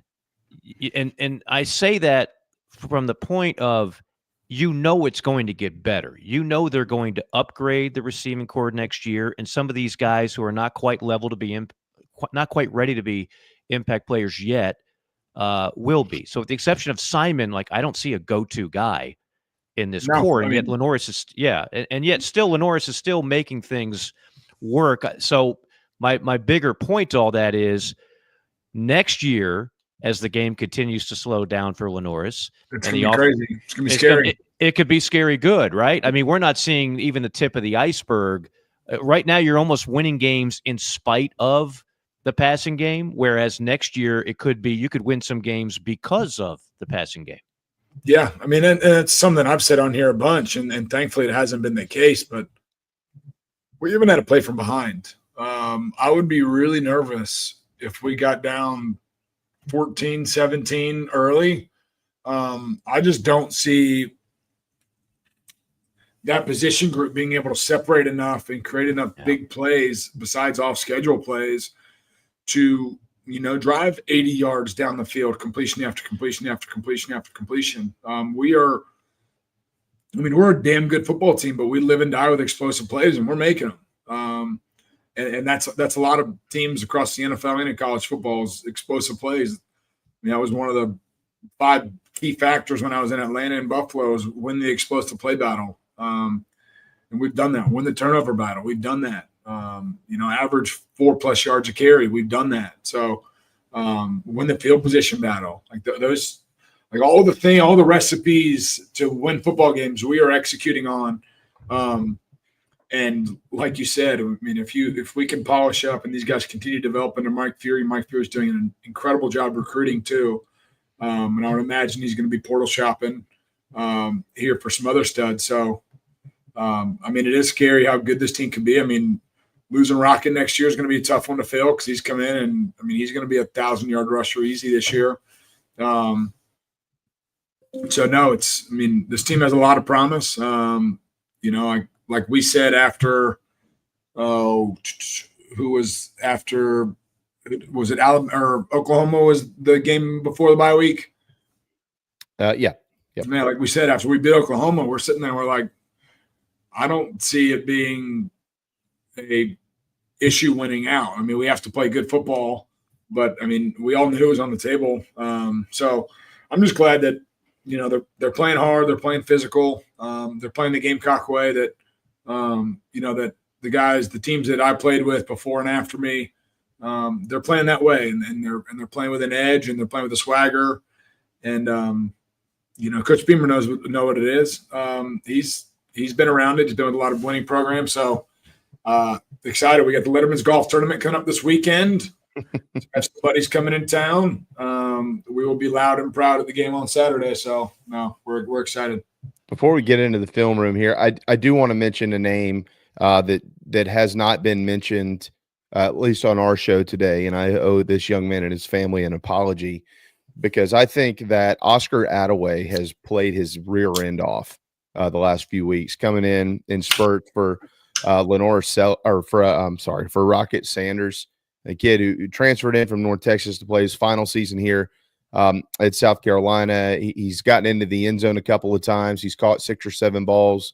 I think he's run for almost 200 yards on the season, which is not a lot, but when he runs, he is, man. I mean, he's physical. He runs with passion. I've enjoyed watching this kid play. I think from time to time his dad actually pops into our chat box. I don't know if he's in there today or not, but I've enjoyed watching that kid play. The backup running back doesn't always get a bunch of pub when you got a superstar, but when he's in the game, man, he's pushing for first downs and extra yards and continuing. You know what's crazy is I'm like, the offense doesn't. I think the biggest takeaway from it is the offense doesn't change when they have to put him in there. They're still able to do all the stuff they do with Rocket, and that's a big piece. You look at some of these other teams, and they don't have 2 power backs that have top end and run physical and can pass protect and catch the ball to the backfield. No, I mean, when 27's in the game or with 5's in the game plan doesn't change, and the execution isn't too much different either. Pack, before I know we got film session, Jamie, if I could just sneak one more in real quick. Your last year was 2010, right? Yes, sir. Okay, so you were there for the infancy of what most, I think, Carolina fans would consider the best defensive run in school history. I mean, the talent alone, the fact that Stephon Gilmore's still playing in the NFL is just amazing to me. Yep. I covered that kid's signing day. You know, Clowney, everybody knows all the names. And knows what they were able to do. You saw that up close. Yeah. You're pretty up close to what we're seeing here in 2024. Dare I ask you to compare and contrast a little bit? Yeah, I mean, shoot, you see all the traits. I mean, Dylan Stewart is an animal. I mean, and we're just seeing like the very start of it too, which is crazy. I mean, the way he bends, the way he plays with power, and he's still skinny and lanky at times. Like he's not completely put together like he's going to be here in the next year or two. I mean, he's freaky. Kennard is just a grown man. He puts his hand in your chest, and you can see tackles just like wince, like, oh gosh, not again. But I mean, I would say the coolest part about this group is they're deep. I mean, we're playing 5-6 guys in the interior too on defense. There's 4 guys, Brian Thomas Jr. I mean, there's a bunch of guys that can rush the pass rush on the outside. We got 3 to 4 linebackers that play significant amount of time. You know, the 2 safeties, DQ and Nick, they've been in the system for a long time. OD's been here for like 10 years now, and he's still playing at an extremely high level. I mean, Judge was the only one that didn't play much last year in that secondary, and he's come in and he locked down several number ones, and he's played at an extremely high level. So it is crazy. I would say this team, probably has more depth than we had during my time and maybe a couple years after. And I mean, shoot, what you're seeing with Kennard and TJ Sanders. I mean, they both have first round grades right now in the NFL. Last time 2 guys got drafted in the first round from South Carolina was Melvin and Stephon Gilmore in 2011 or 2012, however you want to equate it. But I mean, it's a really special group, and kudos to Travian Robertson for kind of getting the dog out of them. Sterling Lucas, 2 guys that played kind of in my era, the younger generation of coaches are probably able to relate to the players on a deeper level, which I think there's something to that. If you're a players coach, Coach Beamer's done a great job with that too. So, this defense, I don't know, statistically is probably better than some of those other defenses in some regards. But, I mean, the crazy thing is Dylan Stewart's just scraping the surface of what he's going to become, which is scary. I'm glad I don't have to block him. Well, I don't think you could block it. Nobody else can block him, Pat. Hey, come on. 10 years in the NFL, I can't block a freshman? Probably not. yeah, exactly. Think about, Shane mentioned it before the year. He's like, we're going to play a lot of young guys, and that's proven to be true. Now, they play a lot of old guys too, but they are playing a lot of young guys, and they're all expected to return. So, all right, let's get to the film room here. Pat, we got some fun plays in here this week, a couple of interesting ones too, and always excited to get Pat's take on these things. This is brought to you by our friends at Sony, who are paying us about $10,000 a second to air this. Lenore Sellers here gets to Nick Harbor. The reason this is in here is because it seemed like Nick Harbor had an instinctual wide receiver play here where Sellers steps up and finds him. He struggled last week. He bounced back this week. Yeah, I mean, this is an instance here where they're rushing 3, so there's 8 in coverage. There's not much. Like, you got to think. I mean, they're in blanket coverage. They're in a big cover 3. Nick does a great job when he sees Lenore's flee of finding the soft spot in the defense. And, I mean, that's not an easy catch. Fully extension over your head. So it's cool to see, like, the strength of his hands going to get it. And then, man, when he caught this and I saw the green grass, I was like, we're about to see 9-8 or whatever he runs in 100 across the field. But, thankfully, I mean, this guy clipped his leg, or else I think he was probably going to take it to the house across the other side of the field. But, great ball skills, catching there, plucking and tucking. And, man, I thought he was gone. Plucking and tucking. Is that a term? I've never used that. Pluck and tuck. Okay. Eyes all on right. the catch. See your fingertips wrap around the football. Okay. All right. Well, there you go. We always learn something new when Pat DeMarco. There you go, Mike. Make sure you pluck and tuck before you go to bed tonight. Sometimes I do that a little too much. All right, second play here in film room is the touchdown. Road gets lonely, guys. Yeah, to Josh Simon. Beautiful play. What a catch. Yeah, I mean, great catch, great throw, great blitz pickup by Rocket Sanders. He's been running the ball great. Safety's blitzing from the middle of the field, and he freaking dumps him on his face. But no, I think the cool part here was Lenore's. Like, you see Josh, he's running a cover 3 seam, and he's staying like kind of right up the numbers, right in the alley, right in between. That ain't good. We'll get him back. We're gonna have to cancel that Sony sponsorship. Yeah, they're not working out right now. A couple of things here. We've got a couple of fun things about this video while we get Pat back up. Number one, Mike, how about the cat that tried to go around Rocket Sanders? Yeah, or above him, and Rocket held on to him. Yeah, before he released him. Rocket was ready to put him in the old airplane spin. Remember that move in professional wrestling? You get him on your shoulders and you just keep going around and around and around. Look at this guy. He's going to put him in the airplane spin. His legs start twisted like, oh shit. He's going Paul, Mr. Wonderful Orndorff on him. Oh my gosh. So I wanted to make sure we pointed that out, and then we get to the end of this one here. The the celebration is by the way, that he holding on to the football, he got popped there. Yeah. But the celebration was just as good as anything here as Torricelli Simpkins decided to show him what the big man could do. That's nice work. I know it's been said before by JC and others, but I mean, Joshua Simon, that's a dude. This offense owes a great debt of gratitude to him because we've talked about, kind of the lack of an alpha wideout this year, but you got an alpha tight end, and he has made a number of big plays this season.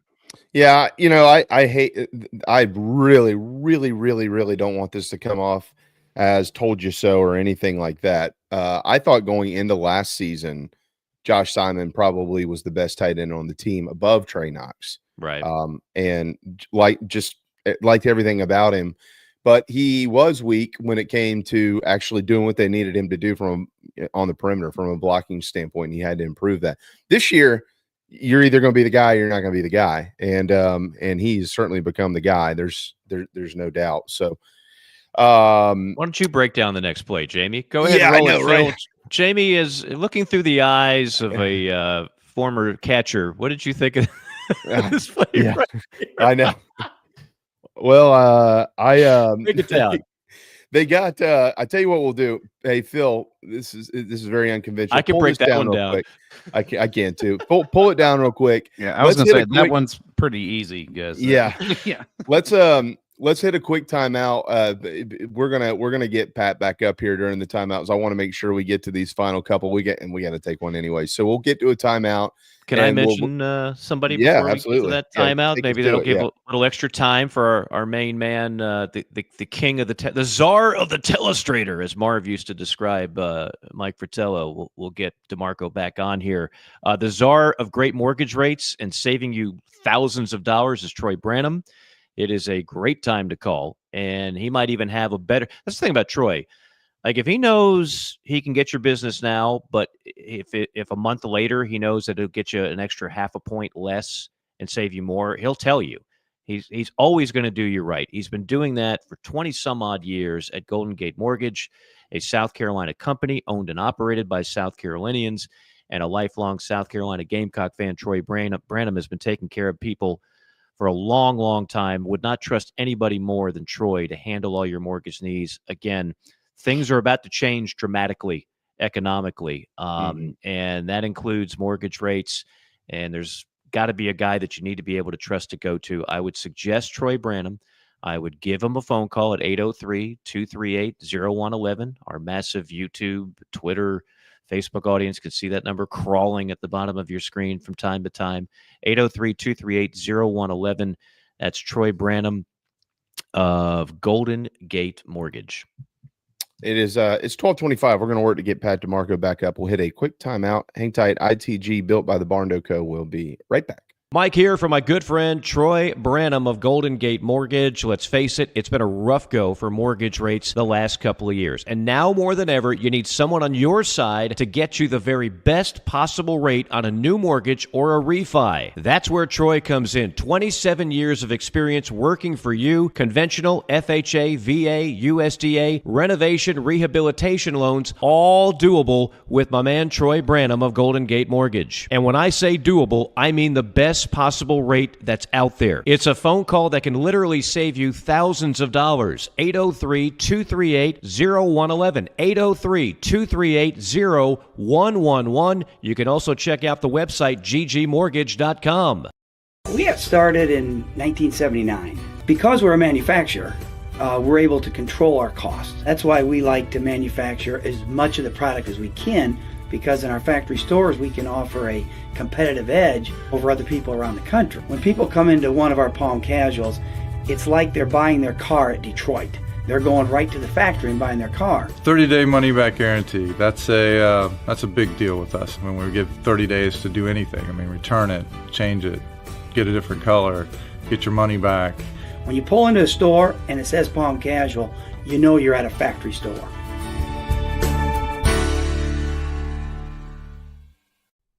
Charleston Fitness Equipment is keeping South Carolina in shape. clients have come from all over the Palmetto State to find that one piece of equipment that they enjoy that keeps them looking and feeling good. Whether it's a home rower, treadmill, elliptical, free weights, a home gym, or something else, Charleston Fitness Equipment keeps the mirror smiling back at you. Get in shape like the Gamecocks do. Visit charlestonfitnessequipment.com. Gamecock owned and operated and proud partners of Inside the Gamecocks, the show.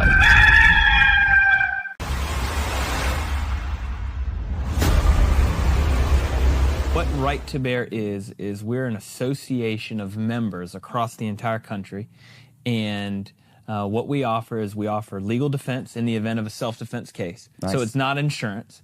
So we offer an attorney in the event that one of our members might have some type of an accident. ProtectWithBear.com. We've got all of our social media accounts on the bottom of our website. We've got blogs, articles, detailed description of all of the coverages in depth, and we'd love to have you come check us out and ultimately get the protection you need.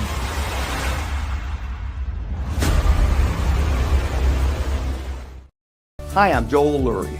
If you're turning 65 this year or retiring soon, you probably have questions about Medicare. How do I enroll in Medicare? When do I need to enroll? And what plan fits my needs and budget? Why use an out-of-state call center when you can work with a local agency? At Lurie Life and Health, we'll research your doctors and prescription drugs, and we'll help you find the plan to meet your needs and budget. Lurie Life and Health. Our service is at no cost. Call Lurie Life and Health in Columbia, 803-256-2067.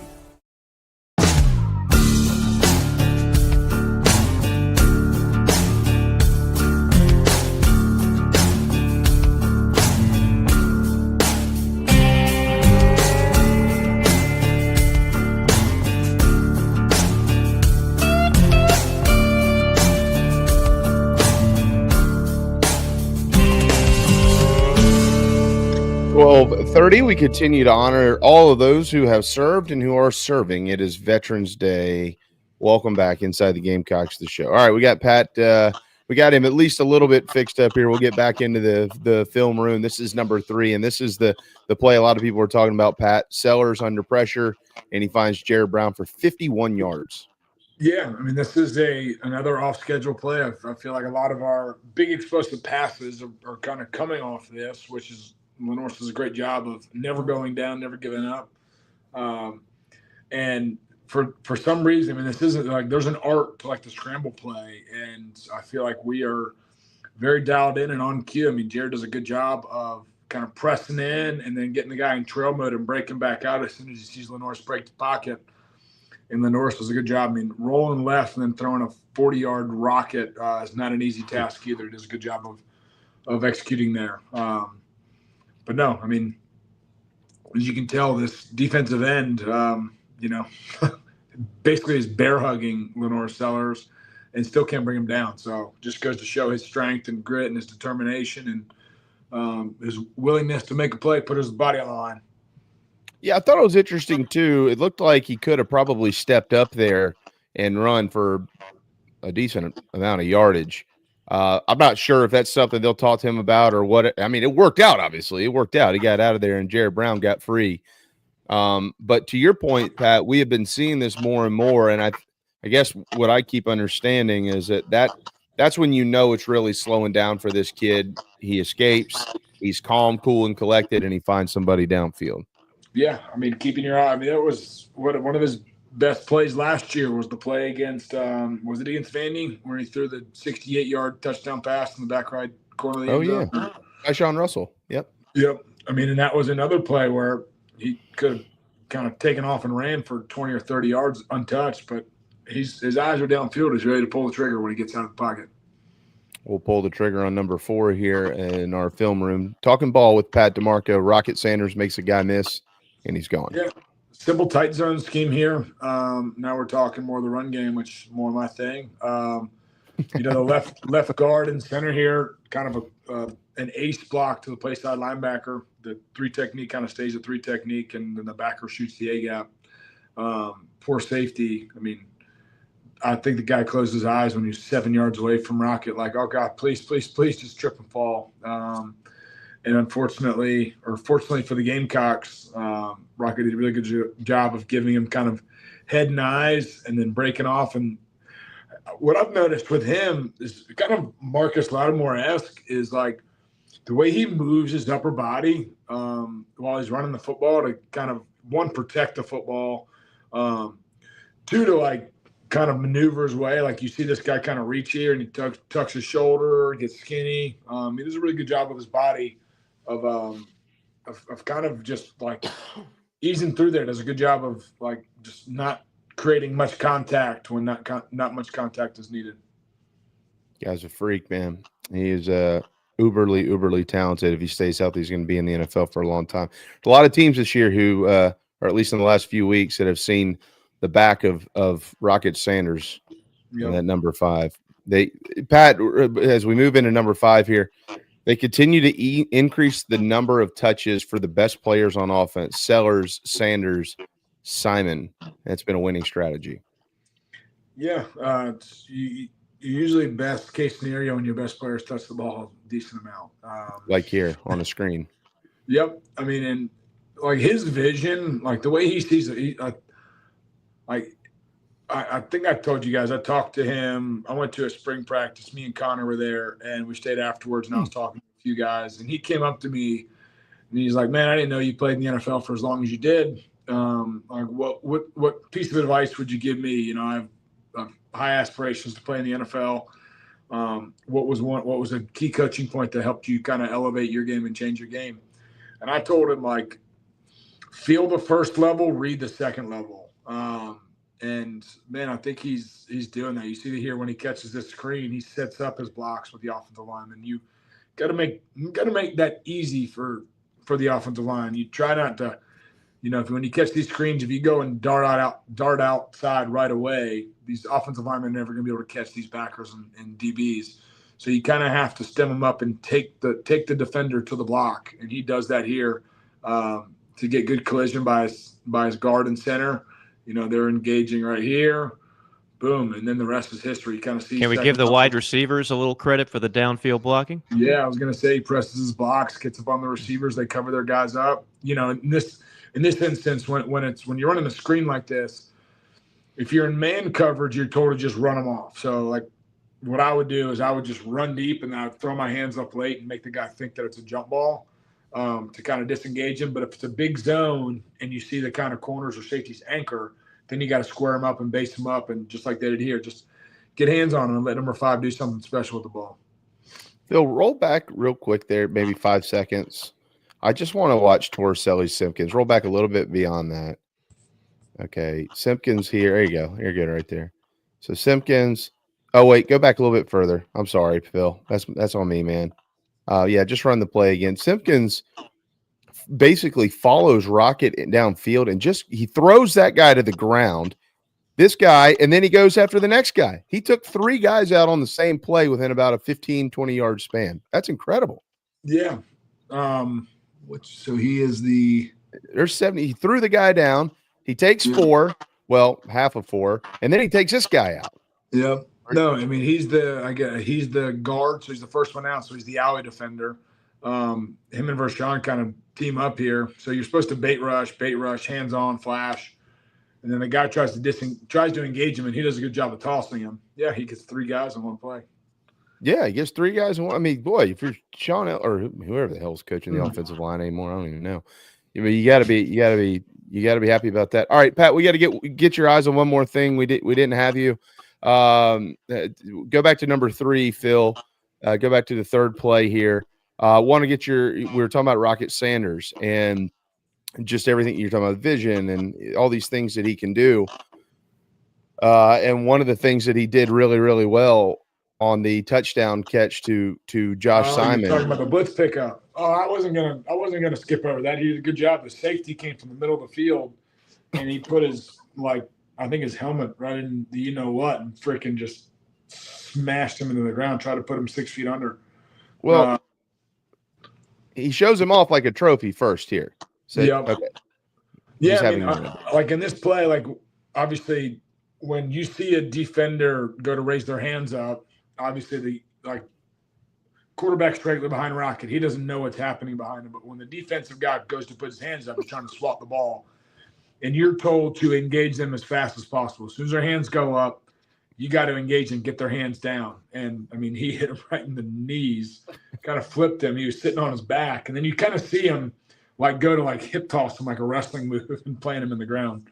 But I mean, this is NFL football. Like in college, I mean, I know backs do pass protect in college, but if you can't do this in the NFL, you're not going to play for very long. And he's showing right now that, you know, he's willing and able to sit in there, stick his nose in there. We've seen him. He's already ran for a touchdown. He's already caught a touchdown. And here he is, like, blitz pickup to the utmost here. So, no, I mean, he's got a bright future. Hopefully my Bills have a early enough pick to snag him. Oh, we'll put in a good word for him up there in Buffalo. And then want to get your final thoughts here. Just let this play out, Phil, if you don't mind. But certainly want to get your final thoughts on the ball placement here. It's like this is the ball placement. Perfect. I mean, it's a cover 3. So you have the middle field safety and the 2 corners sinking. So this right here. What do you think about this? Simpkins, 76. Yeah. Oh yeah. I mean, okay. It's a different age of college football than it was 15 years ago when I was playing. You know, if I dance like that, everybody makes fun of like my beer belly. He dances like that, and it's cool. You know, it's funny. Like, well, I mean, I'm not gonna sit here and throw shade on you, but I've seen you try to do those moves at the Flint's condo before, and I wouldn't do them. Not a good look. Yeah. Hey, Pat. Cam asked a good question on chat, bro. How far can linemen be downfield before it's an eligible receiver? Correct me if I'm wrong. In college, it's 3 yards. Pro rule is a little bit tighter, right? Yeah, pro rule, I think it's like 1.5 yards. Yeah. I got called a few times yesterday in a couple NFL games where it was. I mean, that's one of the stickler rules that they have in the NFL right now is because some of these teams are doing the RPO action stuff. Mm-hmm. So yeah, college is 3. It used to be 5. I want to say 2 or 3 years ago it was 5, where you could almost get away with murder. You could almost run the ball. Right. If Nick Saban had his way, it would be 0. He would complain about that the moment RPOs started coming into play. He did not like that rule at all. Yeah, I mean, it makes sense. I mean, the ball sits in the running back's stomach until he's dang near at the line of scrimmage, and you can just pop it out and pull it. And not to mention, your eyes are so distracted as a linebacker safety of seeing these guys climb up to you and in the run game. And then you get in panic mode and you try to panic drop and you just completely lose track of where you are. Pat, before we let you run here, I want to get your final thoughts on the game that's going to be played this weekend, Missouri and South Carolina. Gamecocks right now are on a 5-game losing streak to Missouri. They have not beaten them since that rainy game where Michael Scarnecchia quarterbacked Carolina to a 2-point win in 2018. That was part of a 3-game winning streak. And then since then, it has been no bueno. And outside of 1 or 2 games, it really hadn't been that close. Missouri pounded them last year. This thing's got to come to an end, you know? Yeah. I mean, I love, was it Eli Drinkowitz as head coach? I love, like, kind of his offense. Like, he does a really good job. I mean, it's very NFL-esque. It's wide zone, play pass, keeper game, gets in the gun, runs some duo, counter. He's very run heavy. I mean, that running back they had last year was a stud. I mean, he was there for 2 or 3 years. Quarterback's been there. Is the quarterback healthy again? I saw he got hurt earlier in the year. Is he back? He is not. I don't think he's going to play this weekend either. I think he's going to be out again. That's why the line is where it is. Yeah. Yeah. I mean, I don't. If he's playing or any quarterback's playing, they got to deal with the monsters we have up front. So yeah, I almost wish he was playing because I still think Carolina's a better team, and I still like the matchup. And did we just scare off Pat again? His internet dropped out. Yeah. But yeah, part of me was like, go ahead and have him play because I still think this offense is going to struggle against that D. But there you go, Pat. Yeah, sorry. I mean, our company internet's not been great today. But no, I mean, I think as long as we continue to stay the course, play good defense, don't turn the ball over, continue to lean on our horses, Rocket Sanders, Josh Simon, Lenore Sellers, and then kind of continue to get those other guys involved, Jared Brown, Nick Harbor, Oscar Attaway, Michael Thomas, Gage. I mean, we have weapons. We just haven't necessarily featured them as much. So what do they say? When your number's called, you better answer. And I'm sure that these guys, when they're itching to get their opportunity because they haven't had many. No, I'll be there loud and proud. After I get a W in the Letterman's Golf Tournament, I'll be bringing some hardware, be drinking out of a nice little fancy new cup. Hopefully. We'll see. But no, got Flint's coming up and Brent Ice is coming up. Garcia just canceled on us because his son his son's playing first round of the playoffs this Friday night. So sweet. I said you have a great excuse not to. So cheer Memphis on. And we'll, did you take any money off them on cut? No, I'm not a big sports better. Like I'll gamble on the golf course and I'll gamble playing cards. Yeah. But I'm not a big sports bettor. Okay. And nothing against it. It would frustrate me too much. I don't think anything frustrates Garcia. I wish I had that guy's spirit animal. I know one thing that frustrates him, but we're not going to do that. It's over. It's over now. By the way, my daughter Hannah, I finally just beat her in Go Fish the other day. This is her first loss in 6 months. I'm not kidding. It's not like we let her win either. She wins every game. I can't figure it out, but she lost on Friday. Got her. Good job, JB. I'm proud of you. Nice triumph, Jamie. Father of the year. I rubbed it in her face. Way to beat that 6-year-old card game. Yeah, exactly. So Pat mentioned he bet on cards. I'm like, I don't know that I bet against Hannah and Go Fish, but hey, we all have one moment, right? I had my one moment. Did you take her deep in wiffle ball too in the old backyard? The home run when you? Oh, I spiked the football. There's no doubt. I mean, I'd had enough of that. Take the wins where you can. Pat, we'll let you run on that note, man. Look forward to seeing you. You'll probably win on Friday because sorry guys for the internet issues today, but no, you're good. Hey, if you get a chance, guys, and go Gamecocks. Hey, if you get a chance, go. Okay, all right. Well, we'll see you, man. I don't think he was having that. Where does he live full time? Is he still in place in Atlanta? No, he's in Columbia full time. Okay. Mm-hmm. Yeah, I know he spent a lot of time in Atlanta. I wasn't sure if he maintained any residence there. No, but no. By the way, even though he doesn't do it per se, although he probably could just take everybody's money on the golf course via cut.com. Another place you can bet your friends or whoever else, but cut.com, promo code Gamecocks, 10% sign up bonus. Bet Garcia, you can take his money. That's pretty easy. Or anybody else, instead of having to pay like a 10% VIG, it's just a 3% charge. I'm not great at math, but that would save you a lot of money if you do lose your bet. But check it out. It's invented by a couple of South Carolinians, cut.com or the Cut app. That's KUTT, promo code Gamecocks. All right, let's hit a quick timeout here. I know we got to squeeze one in. When we get back, though, let's turn our attention to some of the coaching stuff that's going on. Obviously, the announcement. I want to get your thoughts on that, Mike. The announcement from Florida before they got their rear ends kicked this weekend. And now some news today out of Lexington. So hang tight. Inside the Gamecocks, the show brought to you by our friend Tony Pope and Tony Pope State Farm. Visit TonyPope.com. We'll be right back. Mike here for one of the better dining options in the capital city. You know, when I first moved there, I asked people around the radio station, where are the best wings? Well, the consensus was D's Wings. That was then. Today, they still have the best wings, but it's so much more now in their new location at 415 Meeting Street in West Columbia. Yeah, they get voted the best wings on a routine basis. Yes, they get voted the best sports bar on a routine basis, but they're not just about wings, and really, they're not just a sports bar. It is a family-run local restaurant and bar with 20 TVs and 25 beers on tap. And how about these daily specials? Every Monday night at D's, you've got 75-cent wings from 4 until closing. Tacos on Tuesday. Then on Wednesday, 18 wings and a pitcher of beer for $29. You've also got ribs and oyster bucket specials on Thursday. And no matter how big the party is, 20 or more, no problem. Just call ahead of time and they'll take terrific care of you. They'll do takeout as well. And guess what? A human will answer the phone and take the order. Billy and his staff do an outstanding job. Check out D's 415 Meeting Street in West Columbia. Nana's Porch presents a Southern staple delivered right to your doorstep.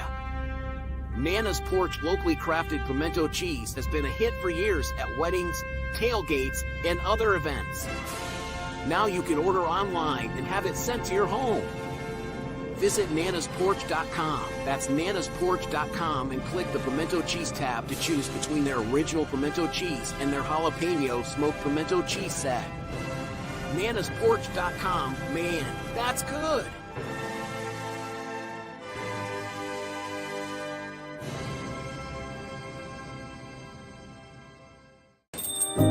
Morning, Carl. Usual? Yeah. Your oldest was in here the other day. Said the two of you took a trip down to my neck of the woods. How'd that go?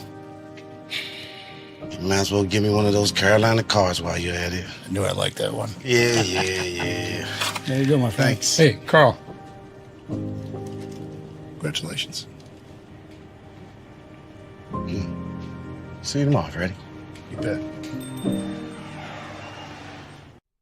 Charleston Fitness Equipment is keeping South Carolina in shape. Clients have come from all over the Palmetto State to find that one piece of equipment that they enjoy that keeps them looking and feeling good. Whether it's a home rower, treadmill, elliptical, free weights, a home gym, or something else, Charleston Fitness Equipment keeps the mirror smiling back at you. Get in shape like the Gamecocks do. Visit charlestonfitnessequipment.com. Gamecock owned and operated and proud partners of Inside the Gamecocks, the show.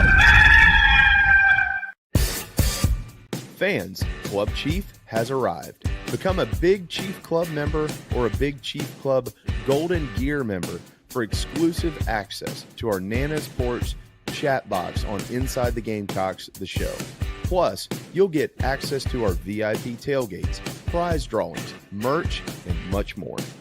A portion of your monthly membership goes to the Garnet Trust, supporting NIL at the University of South Carolina. Pull up your Chief Sports app and join on the home page. Thank you so much for being a member of Club Chief, and we look forward to meeting many of you very soon. Ladies and gentlemen, here it is.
It's going to be loud again on Saturday night in Williams-Brice Stadium, a 4:15 kickoff, Missouri and South Carolina. You'll have about 45 minutes of daylight, and then the light show begins at Willie B. Welcome back, Mike and JB and Mad Dog. So they announced Friday, Napier's back next year, which I find that strange, not because they got their rear ends beat this weekend, but like, he's back next year, Mike. Like we've long been told in this sport, keep him on a 3, 4, 5 year deal. What that tells recruits is he's got him on a year-to-year deal right now. So I feel like that makes it difficult on him to even have an announcement like that. That's one part. The other part is Mark Stoops today asked if at the end of the year there are rumors out there about him deciding to retire. He says, quote, 0% chance I do that. So start wherever you want with those two stories. Yeah. Well, on the second one, I mean, Stoops is no dummy. He's got a hell of a contract. It's $9 million a year. I think it's a lot of people would be shocked to know that he's one of the top 10 highest paid coaches in college football, not just the SEC. And I don't know his buyout off the top of my head. I know it's pretty substantial. So he ain't retiring. He ain't quitting. You want to fire him, you're going to have to cut a big fat check, which is now becoming what's going on here is very interesting because these schools have never been more flush with cash, which is why they agreed to sign these exorbitant buyouts anyway. You got Jimmy Sexton, who's got you over a barrel. You're right. He represents almost every SEC coach and a lot of others. So he knows he's got leverage. So if you think you're going to be the smart AD and go, well, we don't believe in buyouts, well, then you're not getting the coach. That it's baked in. So you got that on one hand, and you got all this cash on the other hand. And then this third hand coming in like a tsunami is, oh, by the way, every college football department has just been handed a $21 million invoice that you're going to pay your athletes with. That does not include the collective or the NIL, but start putting that in your budget as you're doing your red lines and your black lines, and 21 million. Right. So that 21 million is going to force some athletic directors to say, maybe we'll just hold on another year. Yeah. I've been the first one to say, I mean, when there were fans like sweating the Muschamp buyout, which was what, 12 and a half. I'm like, this is the big time. You don't sweat that. There's Gus Malzahn's buyouts twice that. Jimbo Fisher's, as we know, was like 75. Like, you can't be worried about a $12 million buyout if you want to play with the big boys. But when it's 30-something million, which is what Billy Napier's is, and Mark Stoops is probably in the same ballpark, now all of a sudden, with a $21 million invoice you've just been handed to pay the athletes, you have to think about these things. It's not just, unless you're Texas A&M or Texas, or Ohio State, there's a select few programs that can still just never worry about money. They got blank you money, and they're not afraid to show that. That's not the reality for most. Remember, Florida's a program that didn't even have an indoor facility a few years ago. They're winning national championships, and they don't have an indoor freaking facility. Right. They were way behind the times under Jeremy Foley in spending money.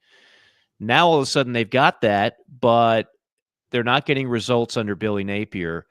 I didn't think they were going to fire Billy in the middle of the year because I don't think that accomplishes anything. Mm-hmm. I am surprised that they just came right out. And from what I've been told from people in the know is that you have a number of boosters who said, get Lane Kiffin and get Lane now.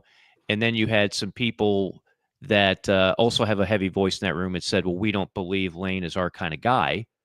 And let's just stick with Billy and maintain DJ Lagway and some of the players coming in. Does that make the Florida fan base happy? Billy's about to have a third consecutive losing season, which hasn't happened at Florida since like the 1940s or something ridiculous. So I don't know how that goes. And then on the Kentucky, I just, as someone who spends a lot of time in Lexington and in the Commonwealth, I just think that marriage is over. And if they continue, you're living under the same roof and you're splitting the bills, but you're sleeping in separate beds. I don't think there's a whole lot of turning back. And I think the last straw for a lot of Kentucky fans was knowing full well that Mark Stoops was ready to get on that jet and go to College Station before some big money boosters at Texas A&M said, no, we can do better. And they went ahead and got Mike Elko.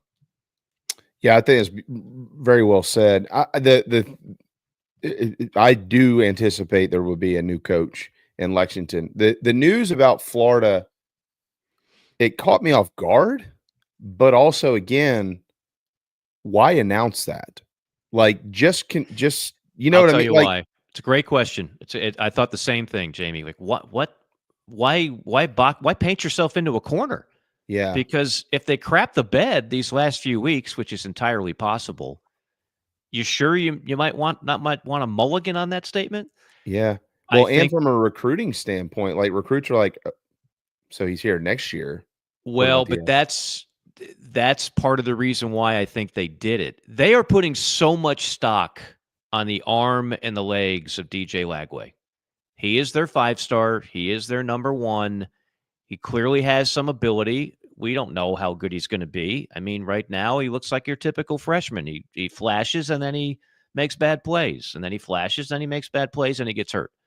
But they are so concerned about losing him because apparently the family really likes Billy, and if Billy got whacked, then there's a opinion out there that he would leave and go somewhere else. And now you've got no quarterback going into the future. And when you're selling recruits like a wide receiver, you now can tell them, well, we just lost our 5-star, but come here anyway. I know that's disgusting to a lot of people, but that is the reality of a lot of college football today. Absolutely. Well, it's all, yeah, no doubt. They're trying to minimize damage with everything they do. You're going to have damage no matter what. How do we minimize the damage? I see the thing with that is it's twofold though. Okay, cool.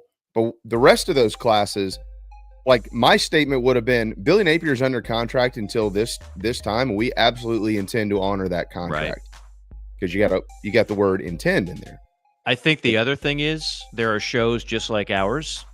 In fact, one of them happens to be on the Chief Network, plus others across the state, Jacksonville, Orlando, Tampa, where every day for 3 hours somebody says, all right, who's going to replace Billy Napier?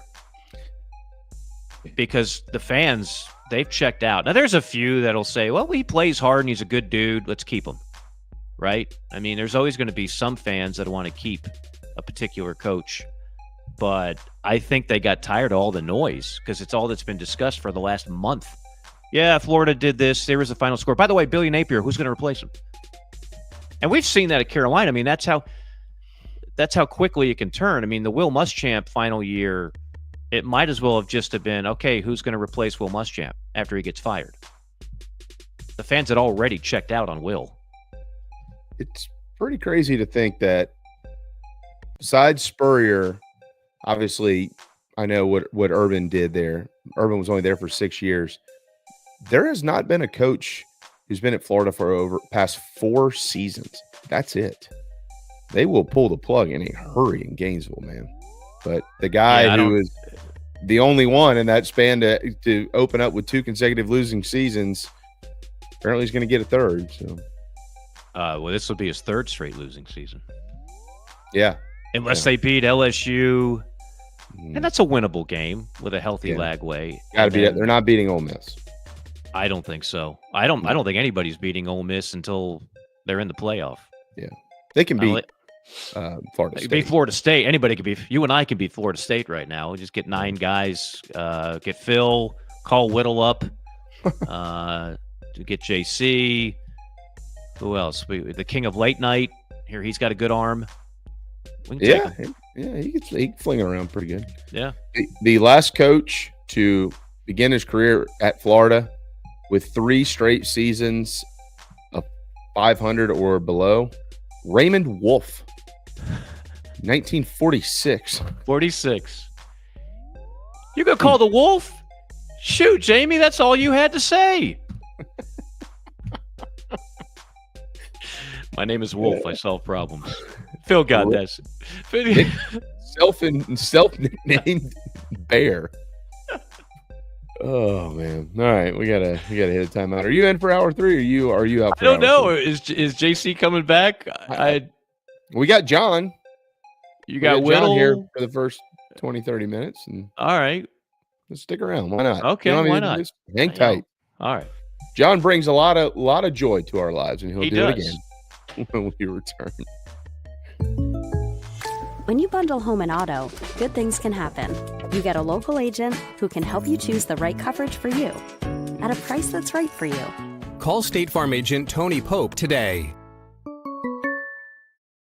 Ah, the summer solstice, when the ho-hum of the everyday is replaced by an overwhelming sense of freedom. A time for living, for rolling the windows down, cranking up the tunes, and blazing new trails. Now is your time. And Love Chevy is celebrating with incredible summer savings on the entire lineup of award-winning new Chevys. Unprecedented savings right now on the ride of your dreams. Love has them all, primed and fully equipped for your next adventure. And right now at the lowest prices of the year. The best prices anywhere, in fact. Love guarantees it. The others are still saying anything to lure you in and let you down. With the same old gimmicks and ridiculous add-ons. Love is different. Over 6 decades of honesty and integrity, and the long-standing belief that car buying should actually be a whole bunch of fun. Now is your time at Love Chevy, I-26 at Harbison, and at lovechevy.com. Together, let's drive. That's the power of love. Love Chevy.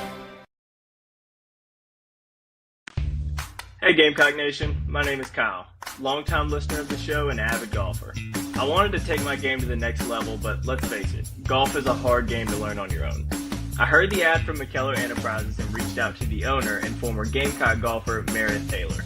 In just 2 months of working with Meredith, I shot my lowest round ever, and I've never felt more confident in my golf game. So if you're looking to take your game to the next level, go to McKellarEnterprises.org and book your lesson today with former Gamecock golfer Meredith Taylor. Go Gamecocks! The Aventon Adventure 2 takes the same basic design as the original Aventon Adventure, making it an adventure bike designed to take you places that typical roads just don't reach, allowing you to ride whatever terrain you want based on your whims of the day. Look at what you're getting. Hydraulic disc brakes, torque sensor for responsive pedal assist, great LED lighting, suspension, a beautifully welded frame with excellent build quality, included rear rack, included fenders. The list just keeps going on. Visit electricbikescharleston.com for more. When you bundle home and auto, good things can happen. You get a local agent who can help you choose the right coverage for you at a price that's right for you. Call State Farm agent Tony Pope today.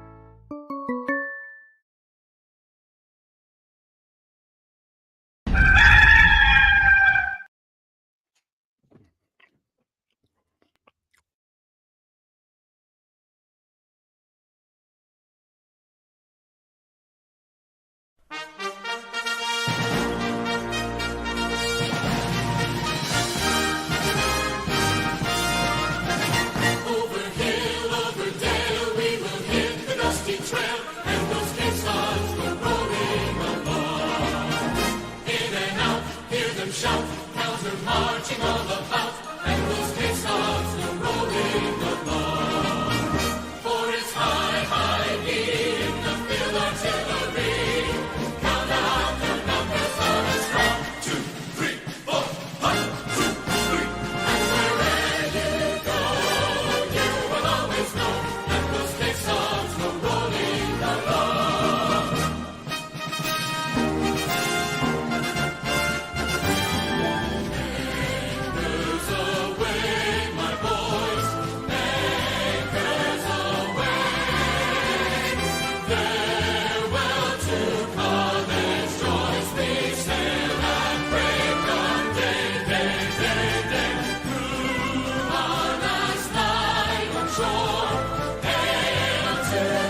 Final hour inside the Gamecocks, the show. Happy Veterans Day. Wanted to make sure we acknowledge every branch.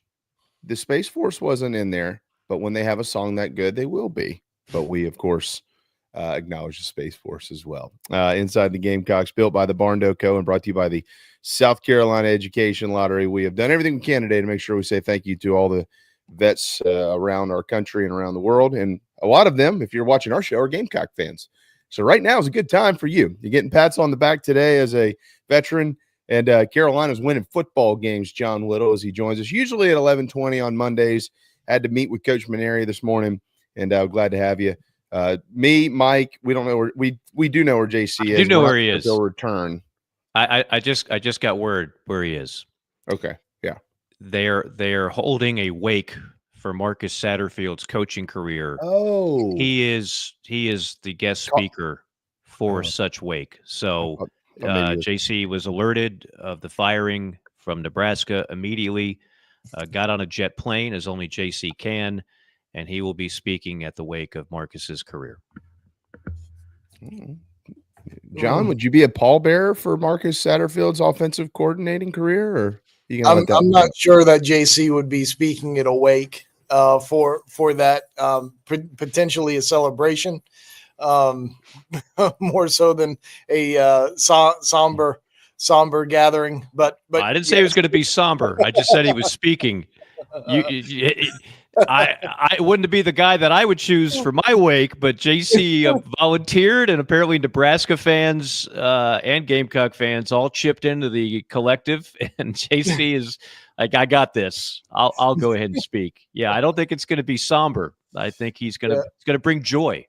Yeah, bring joy. you know, I think that I think that we all kind of saw that one coming. I guess. Yeah. May have. No. Yeah. Well, they hired Holgerson last week, and now he's calling plays. Not so sure that was going to be some kind of guess that was going to happen. I think everybody kind of knew. Oh. Yeah. How often do you see that? Never. I can't. This late? No. Yeah. No. I can't think of any instances where you hire. I mean, this is basically. I mean, as far as I know, unheard of to hire a coach mid-season and then just give him play calling duties just like that. Yeah, I will say this: if you bought stock in offensive coordinators being fired mid-season in 2024, you got good returns, because by my count, there's been at least a half a dozen in Division I that have already gotten whacked. But you're right, this one's unusual because when you bring in Holgerson, you're not bringing him in there to show off his mullet. Like, you're bringing him in there to revamp the play calling. There's no question. So that is a blatant, like, okay, my days are numbered. He had to know. Yeah. Yeah. That whole Satterfield deal was a very strange career to follow. I looked at the chat box here, and Bruin mentioned his wife. How, she used to she blocked me on Twitter. Guys, if there was any person out there that was giving him the benefit of the doubt constantly, it was me. The only time I ever said anything was factual. Like, well, this isn't working. That's not working. One day I saw her on Twitter and clicked on her, and I said I was blocked. I was like, what? I don't even know who this lady is. Guilt by association. I mean, come on, man. Like, whatever. All right. John, we'll run the gamut with you, my man. You're the hardest working dude in the business, so we're going to try to get as much info out of you as we can today. Carolina wins again, and it's the defense that continues to wave the flag, but the offense certainly has come along. 500 rushing yards in the last 2 games, and in the last 3 games, they're outscoring their opponents 36-12.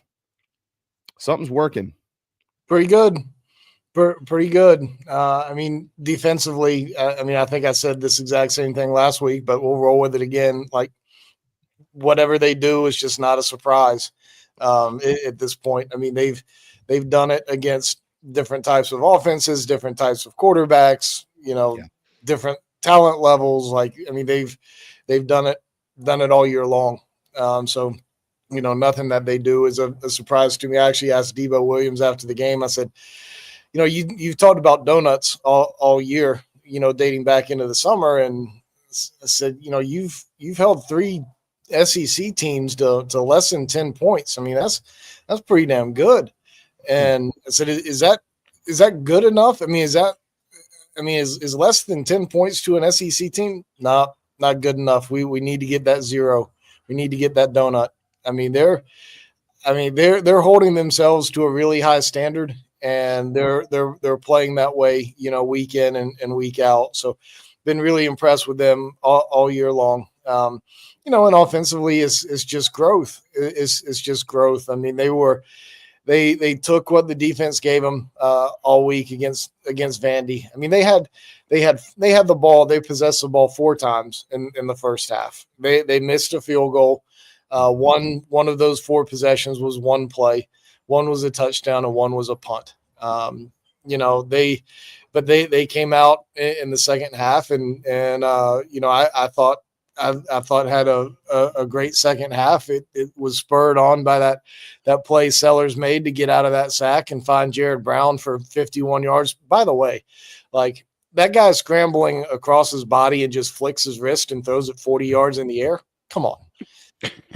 That's what Pat DeMarco said earlier. Yeah. Oh, did he? Pretty good. Yeah.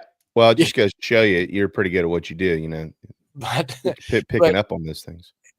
I mean, that play, like, Vandy had, I mean, I know Vandy was down 7-0, but Vandy had South Carolina like right where it wants them, right? Like, you're playing a slow pace game. You're in a 1-possession game.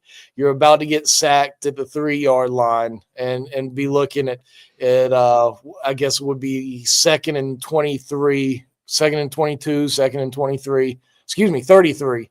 Something like that, because you had the first and you had the holding. You're about to get sacked for a loss of 12. Like, I mean, Vandy was about to get the ball back in good field position, and it was Vandy had South Carolina kind of right where it wanted them. Lenore Sellers made a play and just started rolling from that point forward. So I'm impressed with the growth offensively. They're showing a little bit more maturity as the season has gone along. And just super impressed. A couple of a note and then a comment. First of all, the note: the 3 scores that you mentioned were all on the road, and I don't really give a damn where you go and how good that offense is or whatever. Mike knows this. He's called a game in every ballpark in this league. You go on the road and you hold the home team to 6 points, 7 points, 9 points, you're good. I mean, you're in an environment that's not yours. You got all these different, I mean, how long was Carolina just terrible on the road? That has flipped on its head in a hurry, and they didn't play bad in Tuscaloosa either, for what that's worth. The other thing, though, I would say on the donut side of this, to have some fun with the conversation, I can make a legitimate argument that the 2 teams Carolina fans hate the most are coming up. Clemson and Missouri. Now, you can make the argument that Missouri might not be considered a, quote, rival, although it probably should be. They've whipped Carolina 5 straight years. But everybody doesn't like the team in the upstate, and they're eating a soul in this fan base, or probably, for that matter, any other fan base in the league that cares much for Missouri. So if you want to throw a donut or 2 on the board, now would be the time to do it, I'd say, with both of those Tigers programs coming up. Yeah, not only has Missouri won 5 straight, Eli Drinkwitz has won 5 straight, 4 at Missouri and 1 at App State. So, they got to solve that riddle somehow this weekend. You gotta think, but you're right. I mean, these guys have just played so well all year, and you look at the guys. I mean, I thought before the year that linebacker room could. You could see the biggest change in level of play from one year to the next, year over year. The most at linebacker, and by golly, I mean, that certainly seems right. Like, Debo's was all SEC last year, but I think he's elevated his level of play again.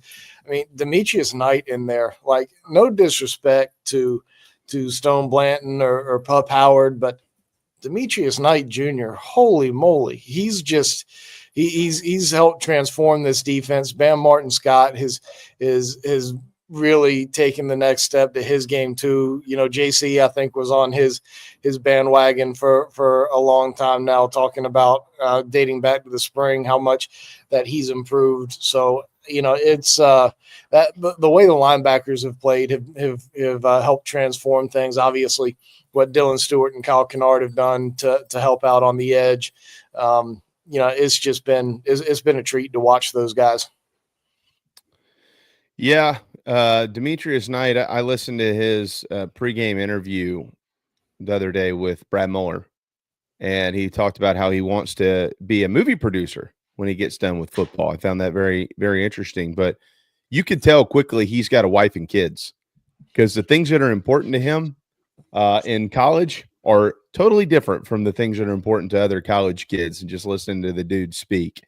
And obviously he's probably going to get a chance in the NFL, and I got a feeling he'll stick around for a little while. John, and he's a mature kid. I mean, he's like, Yeah. I don't think, and I'm not trying to disrespect anybody when I say this. I mean, he's married. I don't think these kids were oopsies. You know, he's got a family. He's working to provide for them. You know, he's just different than what you see in college athletics. And, you know, I think that maturity and that leadership ability that has really helped this defense kind of take that step from, you know, being a great defense to maybe an elite defense. Speaking of elite, in November, the last 3 years, of course, we're not even halfway through this November. Carolina still has 3 games to play. Shane Beamer's 8-2 in November since 2022. John, have you thought about that? And what have you learned about his program that allows his team to play better at the end of the year? Pretty good, huh? That's a pretty good record. And usually you play some decent teams. You do have the what do they call it? SoCon Saturday, the week before the last week of the season. You know, he's had some SoCon Saturdays in there, but you know, they've done well in November. And you know, we were talking to Paul Maneri earlier, and you know, he said, you know, one thing about my teams over the course of the year is, over the course of my coaching career, is that we tend to play our best baseball at the end of the season. And, you know, that's a great trait to have. And, you know, Shane is, I mean, still a little bit of a small sample size in his coaching career, but in general, they've gotten better as the season has gone along. And, you know, I think he's done a good job at tweaking things in a variety of different ways in his program. And, you know, maybe they figure out how to get out to a little bit better start here pretty soon. But, you know, when you're winning at the end, that's usually a very good sign about, you know, development in your program. Yeah, it's the breakdown is 6-1 in SEC play. He's 1-1 versus Clemson, and the other win would be against Jacksonville State. And 3 of those SEC wins, A&M, Tennessee, you know, or I guess that'd be 2, right? That wouldn't be 3, but A&M and Tennessee. So, I mean, you know, they're winning big games in November. It's very encouraging with what's left on the schedule. I think they're better than all 3 teams that are left. And I'm sure, you know, that little crazy Clemson guy that sits in his basement and does videos of Gamecock people all day will take that and put it into some little montage, which is fine. But that's not being disrespectful of Clemson. Like, that's being respectful of this Carolina football team and this defense. I'm not so sure anybody out there wants to see this Carolina defense. And John, if they're going to run the football like they've been running it, and Lenore Sellers continues to do what he's doing from a developmental standpoint, and they keep getting the ball, not turning it over, and getting the ball in their best players' hands, they become the team we've been talking about, right, Mike? Like A&M, and you know, one of the things that made Vanderbilt so tough was they didn't beat themselves. A&M didn't beat themselves. Well, what did Carolina do early in the season? They were beating themselves. When they're not doing that, they're very, very, very difficult to take down, and they're proving that. I would just say the other thing on that November record, like, this was the team that you knew it was going to take a little bit to fully get going, because first year starting quarterback, SEC, new receiving core, and even defensively, like, I think we all thought it'd be good. I didn't know it was going to be this good. Like, this is like legendary good, because sometimes even when you have returning guys and you have a 5-star, and that doesn't mean they're going to gel together. Like, they play extremely well together. It's not just 11 talented individuals. So if ever there was a team that you thought could be at its best in November, this was it. And I think right now it's clearly they're playing so much better ball today than they were a month ago or 2 months ago. Freshman quarterback, who I think about everybody in this league would love to have, Lenore Sellers. He is something. Before we move on, John, as far as the Missouri game goes, it does seem like Brady Cook's going to be out. I know that line opened at 13.5. I think it has come down to 12.5. We'll see where it goes throughout the week. Obviously, that's a big spread. You mentioned November. I mean, just a month ago, we were looking at this, wondering if Carolina would be favored in any games the rest of the year outside of Wofford. And here they are. I have a chance to be favored in all the remaining ones. So knowing what we know about Missouri coming off of that crazy win over Oklahoma the other night, what do you think about this matchup? It's amazing how sports works, right? Like, yeah, you do have to go out there and play, and games aren't over, or the season's not over after 3 or 4 college football games. It's incredible. Sometimes teams get better, sometimes not. Like, sometimes you get teams at the right time. Like, I mean, if South Carolina's playing Vandy a month ago, like, I don't know that they make it look quite that easy. And if South Carolina is played LSU this past weekend, like, I mean, I think that one probably goes in the other direction. Sometimes it just sometimes you get a little bit of a lucky draw in some instances, and sometimes it's a little tougher. But anyway,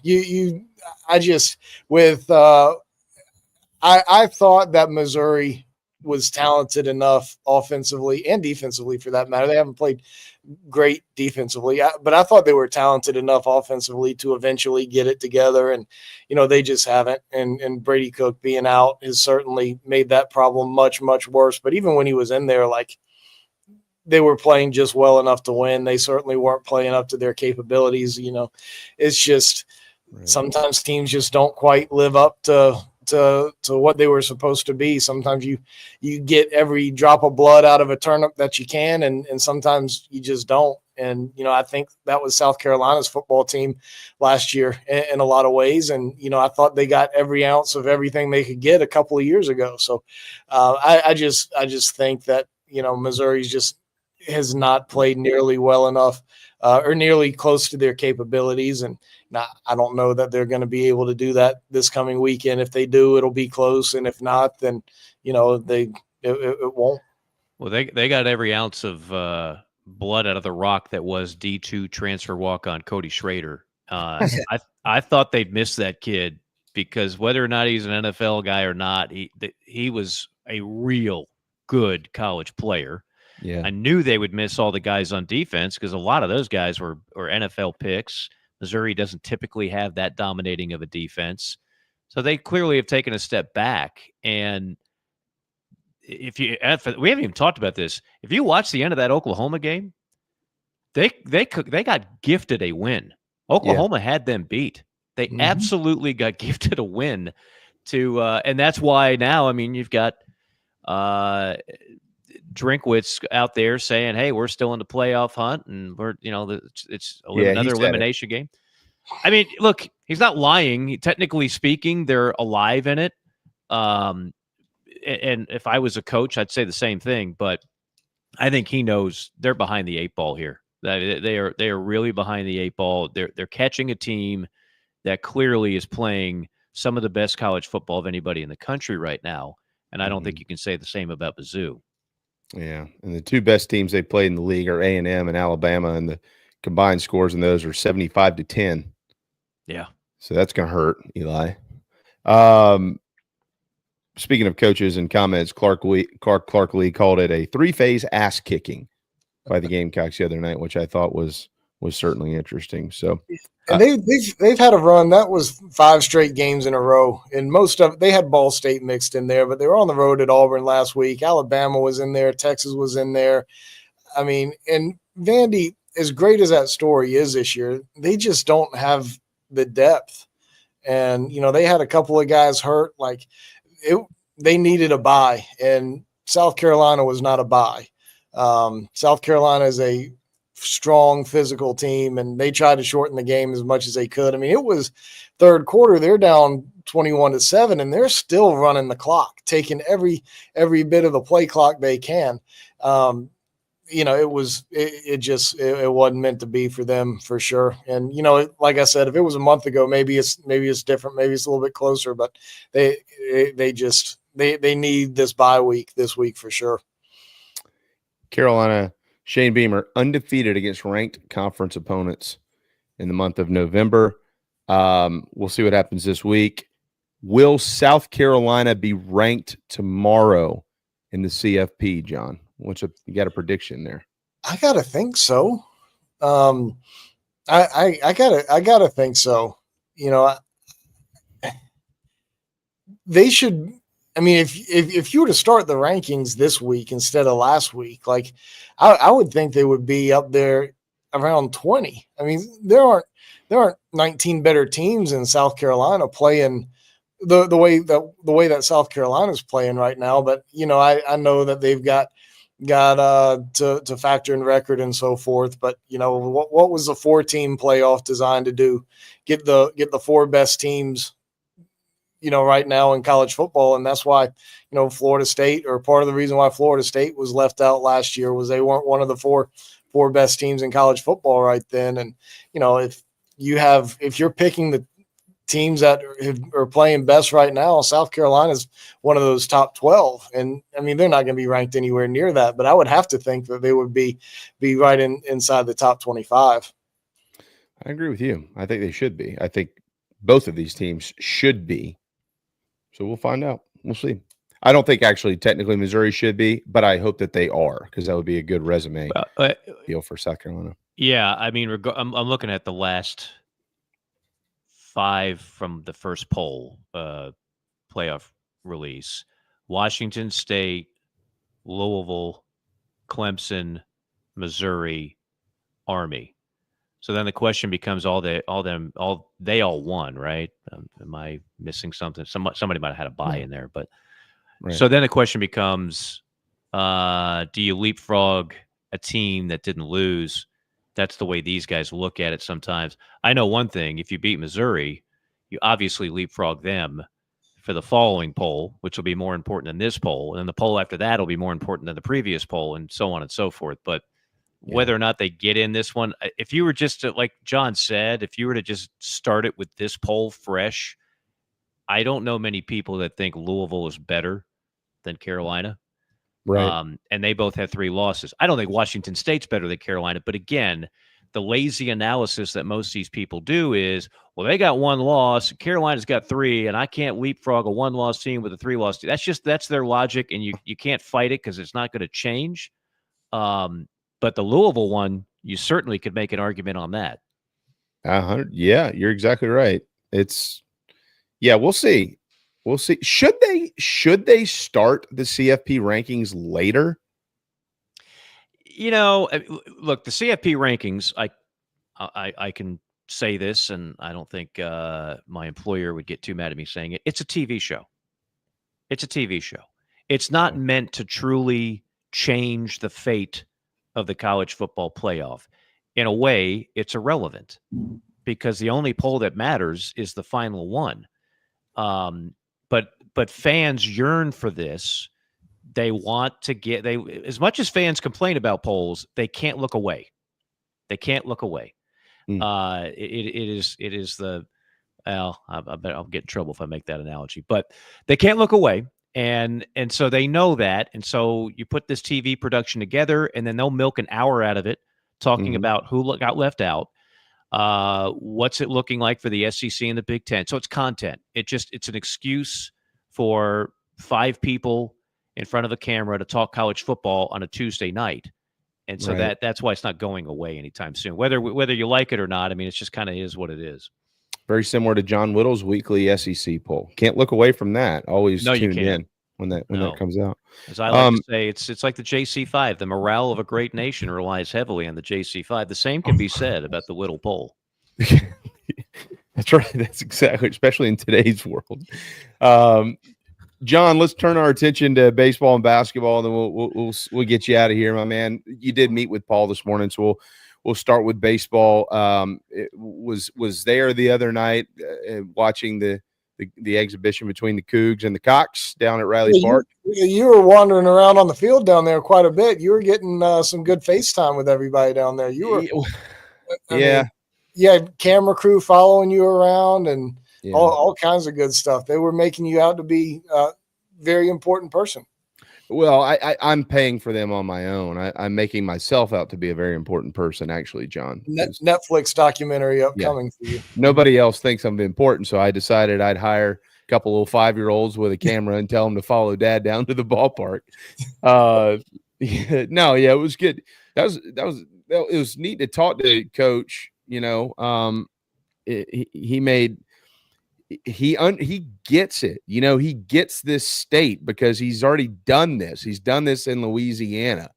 And obviously that's a baseball state. And he had mentioned that to me. He's like, this is a great baseball. Look, there's 5,000 people here tonight. This is crazy. I personally, from that scrimmage, didn't learn anything other than I think South Carolina is really solid. But what I was curious to see in the game was who were they going to use? Where were they going to use them? Like, what are they trying to figure out? You know what I mean? Who is it that they're trying to figure what out from? So I have my own opinions about that, but wanted to get yours. Final scrimmage of the fall. Did any major takeaways that might be indicative of who they're going to be in the spring? Yeah, I mean, Maneri has gone with basically what he perceives to be the starting lineup on one team and the backups on the other team for most of the year.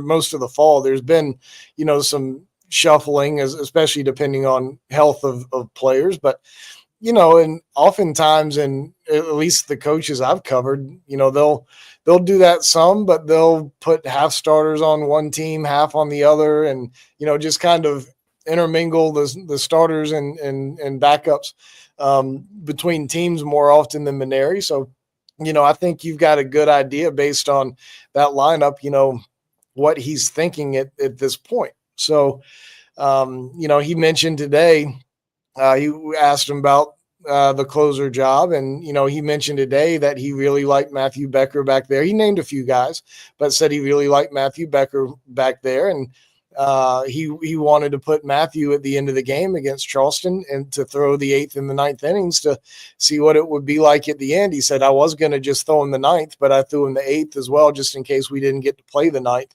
And so that, I think gives you an indication of what he's thinking.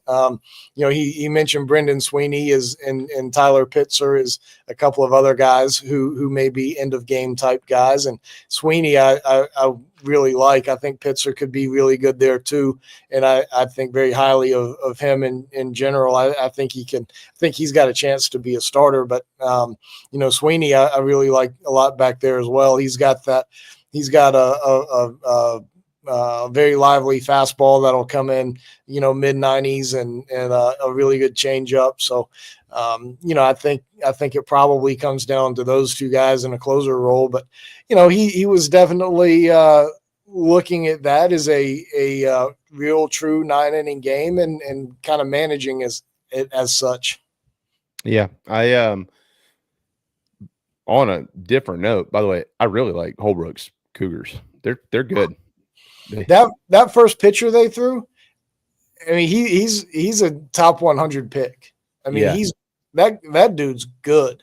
Yeah. And Will Dorton down there has done a phenomenal job with that pitching staff. They just keep churning out great pitcher after great pitcher and staff after staff. He's phenomenal. And Chad has put together a great team. I was down on the field interviewing them after the game, and this dude walked by me and was just built like a brick house. It was those guys are big, physical. That team's going to be good.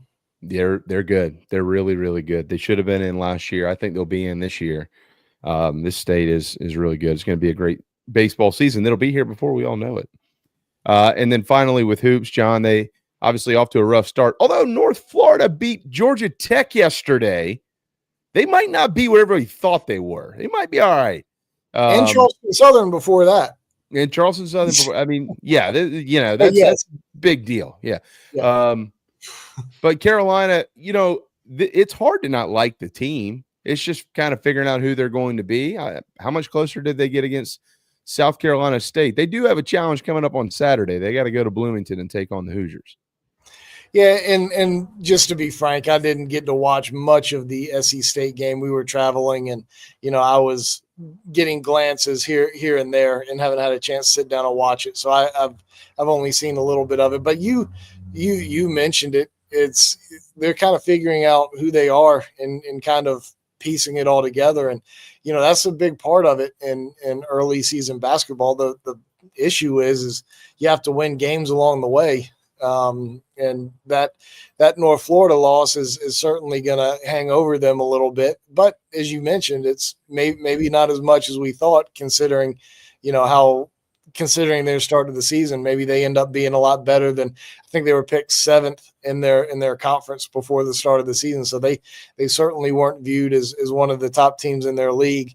And, it was certainly viewed as a quad 4 loss, and, maybe it won't end up being that way, but you got to win the games along the way as you figure out who you are. And, Lamont made a change in the starting lineup the other day and took out Zach Davis and put in Jacoby Wright. And Jacoby's been phenomenal all year. And, I think that was probably helpful because South Carolina is very small sample size, being the exhibition in the first game. I mean, that's 4 halves of basketball, right? So, but out of all 4 halves of basketball, they weren't good at the start of the first half or the second half in either game.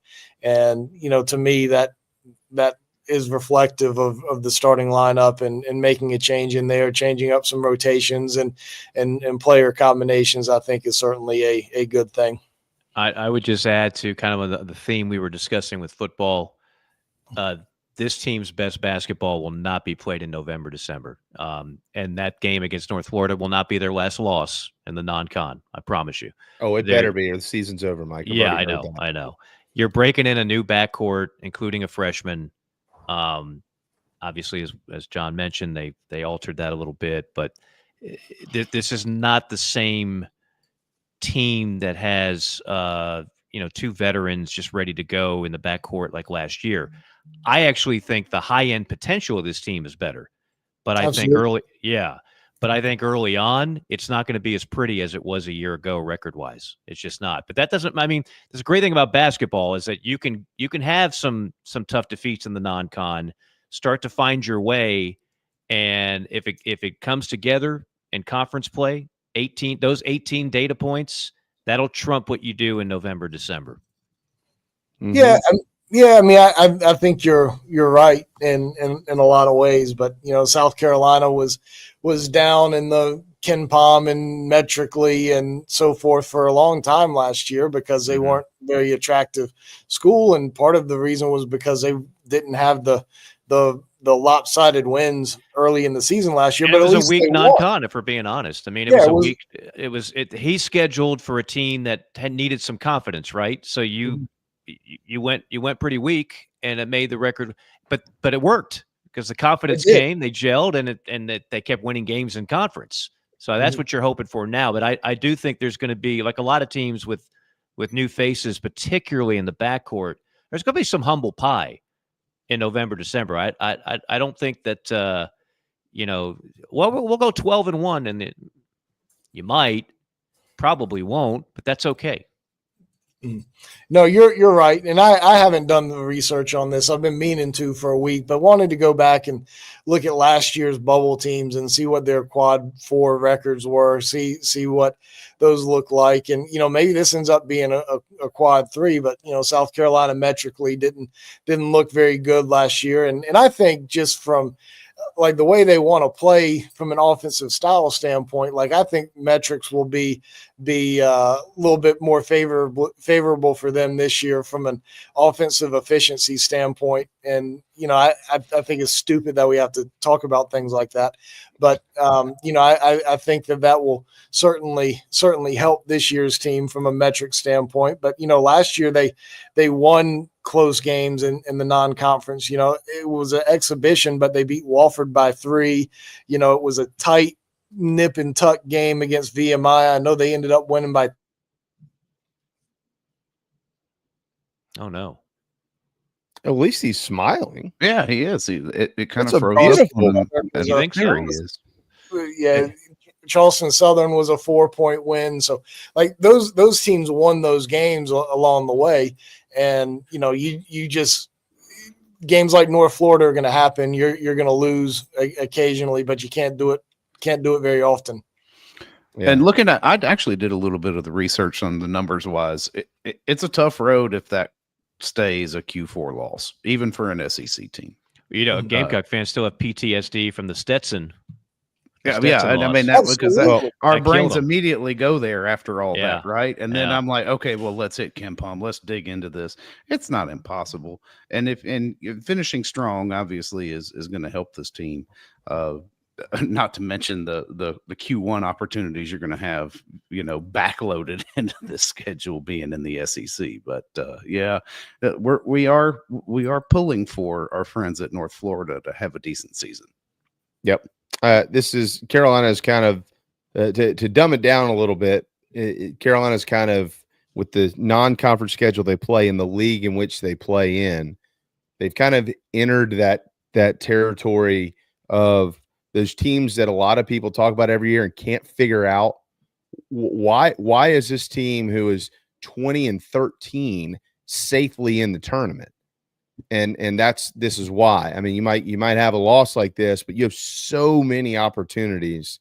They'll be fine. I'm not worried about this, like keeping them out of the tournament or anything like that. It's just how quickly can they kind of figure out who they are. And like Derek, mentioned about Pringle the other day, John.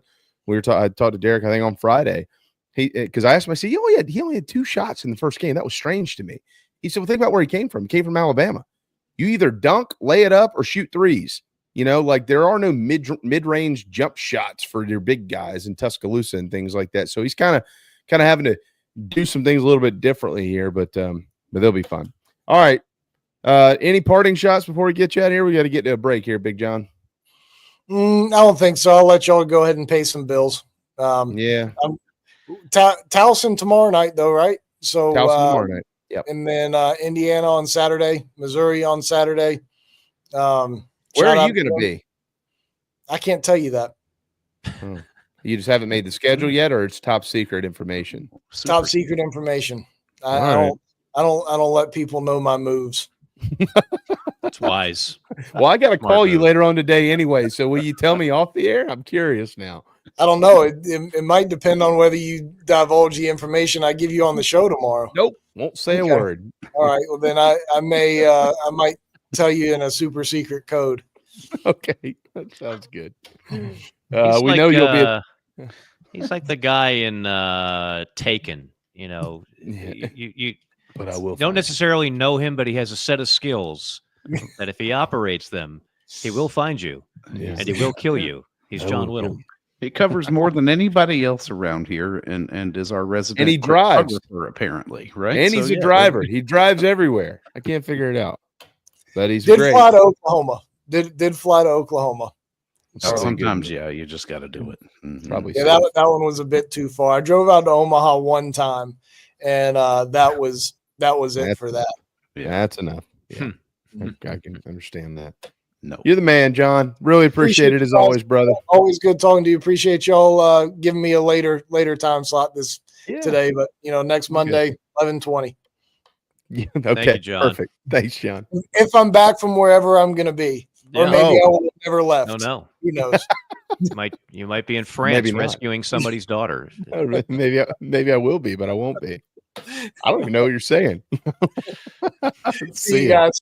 All right, Mike, take us to wherever All we're right, going. as we go to break and continue our array of non sequiturs, let me mention Lurie Life and Health, presented by Joel Lurie, a company built by agents who understand the needs of agents. FMO support team, over 100 years of combined experience helping clients and agents with Medicare, health insurance, life insurance. And here's the best part. The service is free. FREE free. Give them a phone call, 803-256-2067. That's for anybody in South Carolina. Don't call one of those 800 numbers and speak to Martha or wherever they're pawning off on you nowadays. Do business with South Carolinians who want to do business with you and help you out and your family out. That's Lurie Life and Health. Joel Lurie is the man, 803-256-2067. You can tell him you heard about it right here on ITG. Final timeout. Final segment coming up. There's nothing like Saturday in South Carolina. However you enjoy Gamecock football, Gamecock Traditions has a long-standing legacy of being a part of your game day. From tailgates to touchdowns, Gamecock Traditions has what you need and want with our beloved Block C logo. Get into Gamecock Traditions in Lexington or the Village at Sand Hill, or visit GamecockTraditions.com and have it shipped to your doorstep. We look forward to taking care of your family. Go Gamecocks. When you bundle home and auto, good things can happen. You get a local agent who can help you choose the right coverage for you at a price that's right for you. Call State Farm agent Tony Pope today. I'm not allowed to tell the ref how bad he is, so I'm going to need you to do that for me. Oh. He said, you come. I'm a beggar who could use some help. I'm a seeker, searching for myself. I'm a rolling stone, just waiting on a friend. I'm a lover, wishing on a star for another, with a broken heart to hold each other close till the end. Nana's Porch presents a Southern staple delivered right to your doorstep. Nana's Porch locally crafted pimento cheese has been a hit for years at weddings, tailgates, and other events. Now you can order online and have it sent to your home. Visit nanasporch.com. That's nanasporch.com and click the pimento cheese tab to choose between their original pimento cheese and their jalapeno smoked pimento cheese set. nanasporch.com. Man, that's good.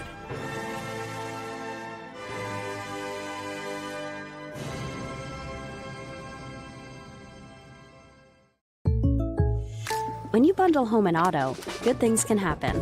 You get a local agent who can help you choose the right coverage for you at a price that's right for you. Call State Farm agent Tony Pope today.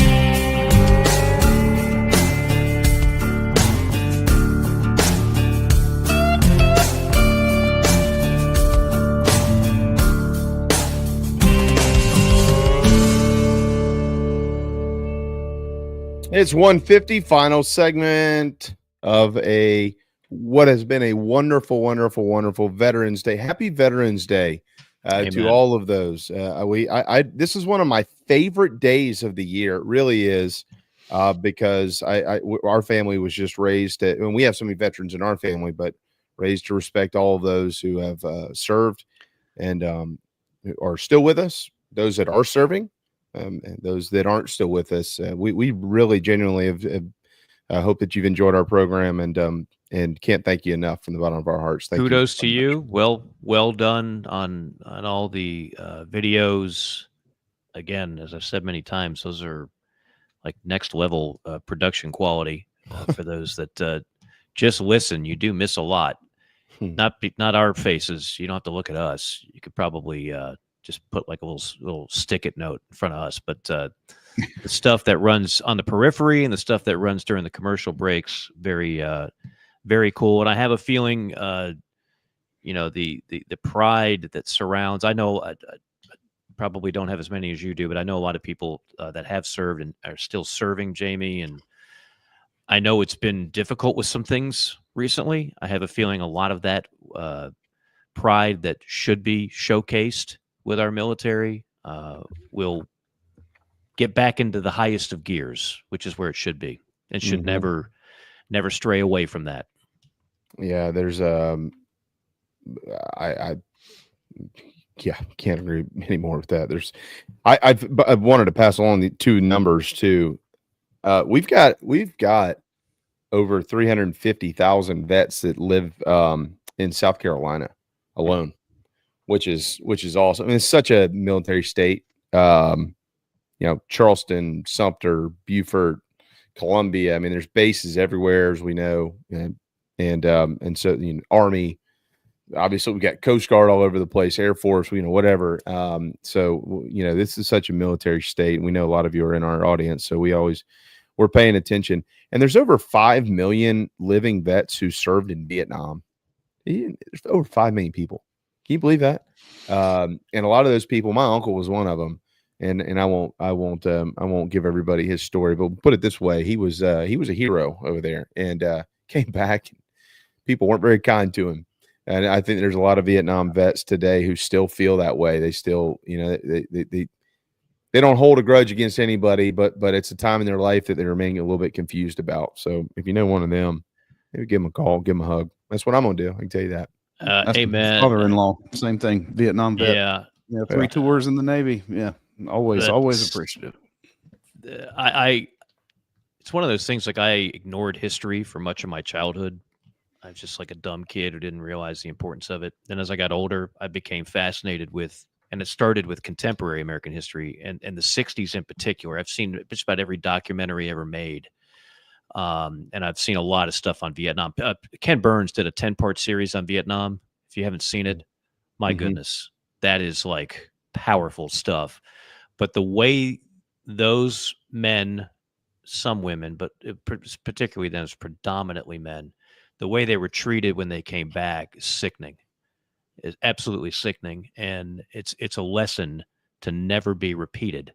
And I hope that the most recent veterans of Iraq and Afghanistan are treated a hell of a lot better than they've been treated here recently. That's all I'll say. One final, I agree, 100% agree. Well said. One final quick nugget. The TV times are out for the second to final week of the season. It was already known with Carolina. That's a 4:00 kick against Wofford, which is on ESPN Plus. I think a lot of people thought this had a chance to be like a pretty good weekend. It's kind of a dud. If you look at the teams that ended up not really being that good versus the teams that ended up being good, like Ole Miss and Florida, Alabama at Oklahoma, which landed in prime time, by the way, A&M at Auburn. It's kind of fallen asleep. Kentucky at Texas, certainly the Wildcat. So you got a bunch of games. I think we thought it had a chance to be pretty good. I'm not so sure it's the best weekend in SEC or anywhere near the best weekend in SEC history. But that was already set. Carolina and Wofford, it will be kicking at 4:00, and we should, by the letter of the law, next Monday have a kick time for Clemson. But the ACC overall as a league sucks. And so they generally hold every game till they get to the 6-day threshold, so they can mix and match and figure out who needs to be where, so somebody will actually watch the damn things. So I don't know. Watchable. That's what's so ridiculous is like know what they're doing. Look at it this way. Again, just thinking like TV execs. Carolina, if maybe gets in tomorrow in the top 25, but if Carolina beats Missouri, it's a lock. Top 25, period. You're guaranteed to at least leapfrog Missouri, if not others. All right. Clemson if they don't spit the bit, top 25. So Carolina Clemson would be a top 25 matchup, right? Okay, let's look at the competition that we typically see during that weekend, SEC, ACC. Florida State, dud. Louisville, Kentucky, dud. Georgia Tech, a little bit juicier than normal. But slated for Friday. Yeah, that's right. They play on a Friday. Yeah. So that doesn't even come into play here. Egg Bowl, Mississippi State. Now, what day is that? Now they moved that too. That was they put it on Friday. That's Friday too. Yeah. So that doesn't. Friday. But that's kind of a dud too. My point is that the Carolina Clemson game has a chance to kind of steal center stage, which rarely happens. This game typically gets lost in the shuffle. And of course, I didn't mention Auburn, Alabama. Well, that never gets lost. That will not get lost. So the two things that are factors here, obviously, Mike, as you well know, it's an ACC selection, but it is also a Disney product. So you've got the SEC involved. So that ain't going to be on the ACC network. No, it's not. The big one that day, which is it's flexed 3:30, 4:30, or 6-8, is the Longhorns in College Station. Correct. And then when you look around that, you got Carolina, Clemson, Miami at Syracuse, which just based on where things are is interesting. Obviously, Tennessee, Vandy, and then of course you got Auburn, Alabama. And it doesn't really matter what the records are; it's still going to draw a bunch of eyeballs because it's the Iron Bowl. My prediction? I think they're at night. To be honest, Carolina, Clemson. I think Clemson, Carolina's at night. On what network? Probably ESPN. It's not going to get ABC over A&M and I think it's an ESPN game time slot. I don't know, but there have been some years where it's been relegated again, just kind of pushed aside for the other. I don't think that's the case this year. I think Carolina Clemson will have a lot of juice. Speaking of pushed aside, I think the last time they played at night on ABC was when Rod Gardner shoved Andre Goodman and then they kicked a field goal. I was there. Yeah. I was there. It's interesting to think that Texas and A&M are already slated for afternoon or evening, because that, for my money, is what you want to put up against Ohio State, Michigan at noon, because I would imagine that's what's going to be at noon. Right. Well, this kickoff. This goes into the game of Jenka. Is that the one where you pull the blocks out? The blocks out, and so people smarter than me are like, okay, do we just give Fox their Ohio State Michigan window? It's going to draw a big number.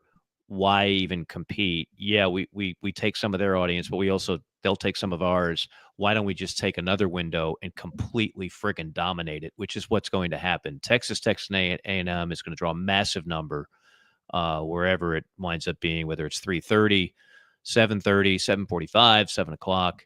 It's going to do quite well. But this is, again, I don't know how many times in recent history Carolina Clemson's been top 25. I think it's got a good chance to be, and it's getting more and more love from people just outside the state now. Everybody in the state knows what a big deal it is, but people outside the state can be educated a little bit.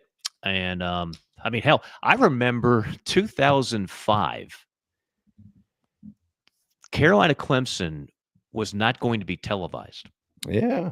And I got an email from the powers that be, said, we've got you on a TV broadcast with Don Munson. So they wanted the Carolina and Clemson perspective. And we were going to do the game pay-per-view. Carolina Clemson was going to be pay-per-view because ESPN, nobody picked it up. And then at the last second, some phone calls were made, and it wound up being picked up by, ESPN2, something of ESPNU. Somebody grabbed it and aired it. So Tommy Moody and I, the late Tommy Moody, you know how I feel about Tommy, that we all do.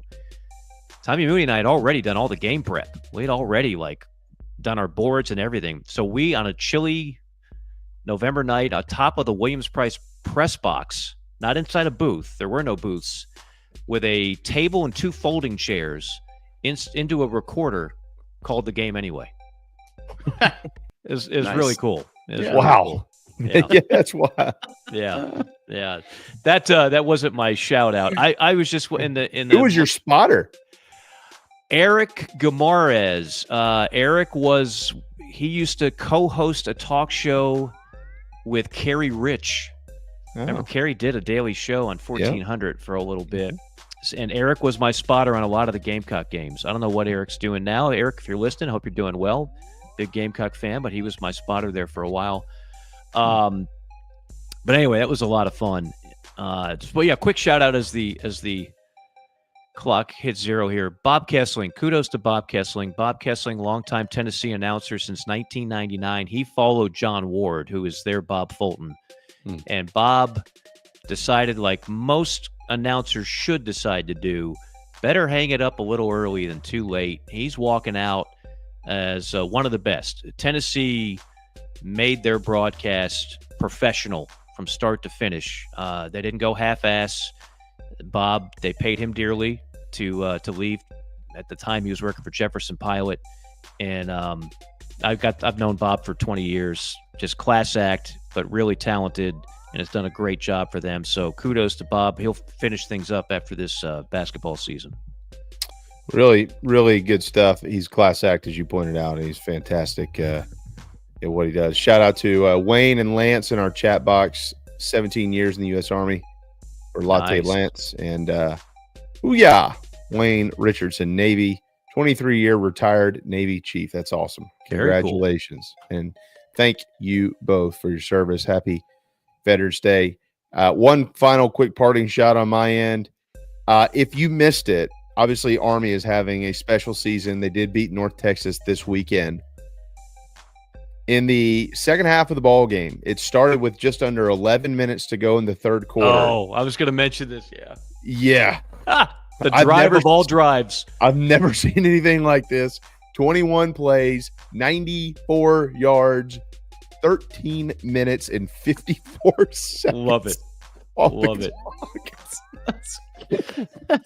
That's I mean, incredible. Just Army's rip gonna your win the national soul out of you championship. as the defense there. You know, it just like you might as well just go home. I'm calling it. Army wins the national championship. Nobody wants any part of that. You don't want any part of that. Nope. And they can throw it. No way. I don't want any part of Army. That's pretty amazing. All right, thanks to JC for popping in. Thanks to Pat and Whittle and Mike and Mad Dog. Most importantly, thank you, veterans. Happy Veterans Day to you and your families. We'll see you tomorrow at 11 on ITG.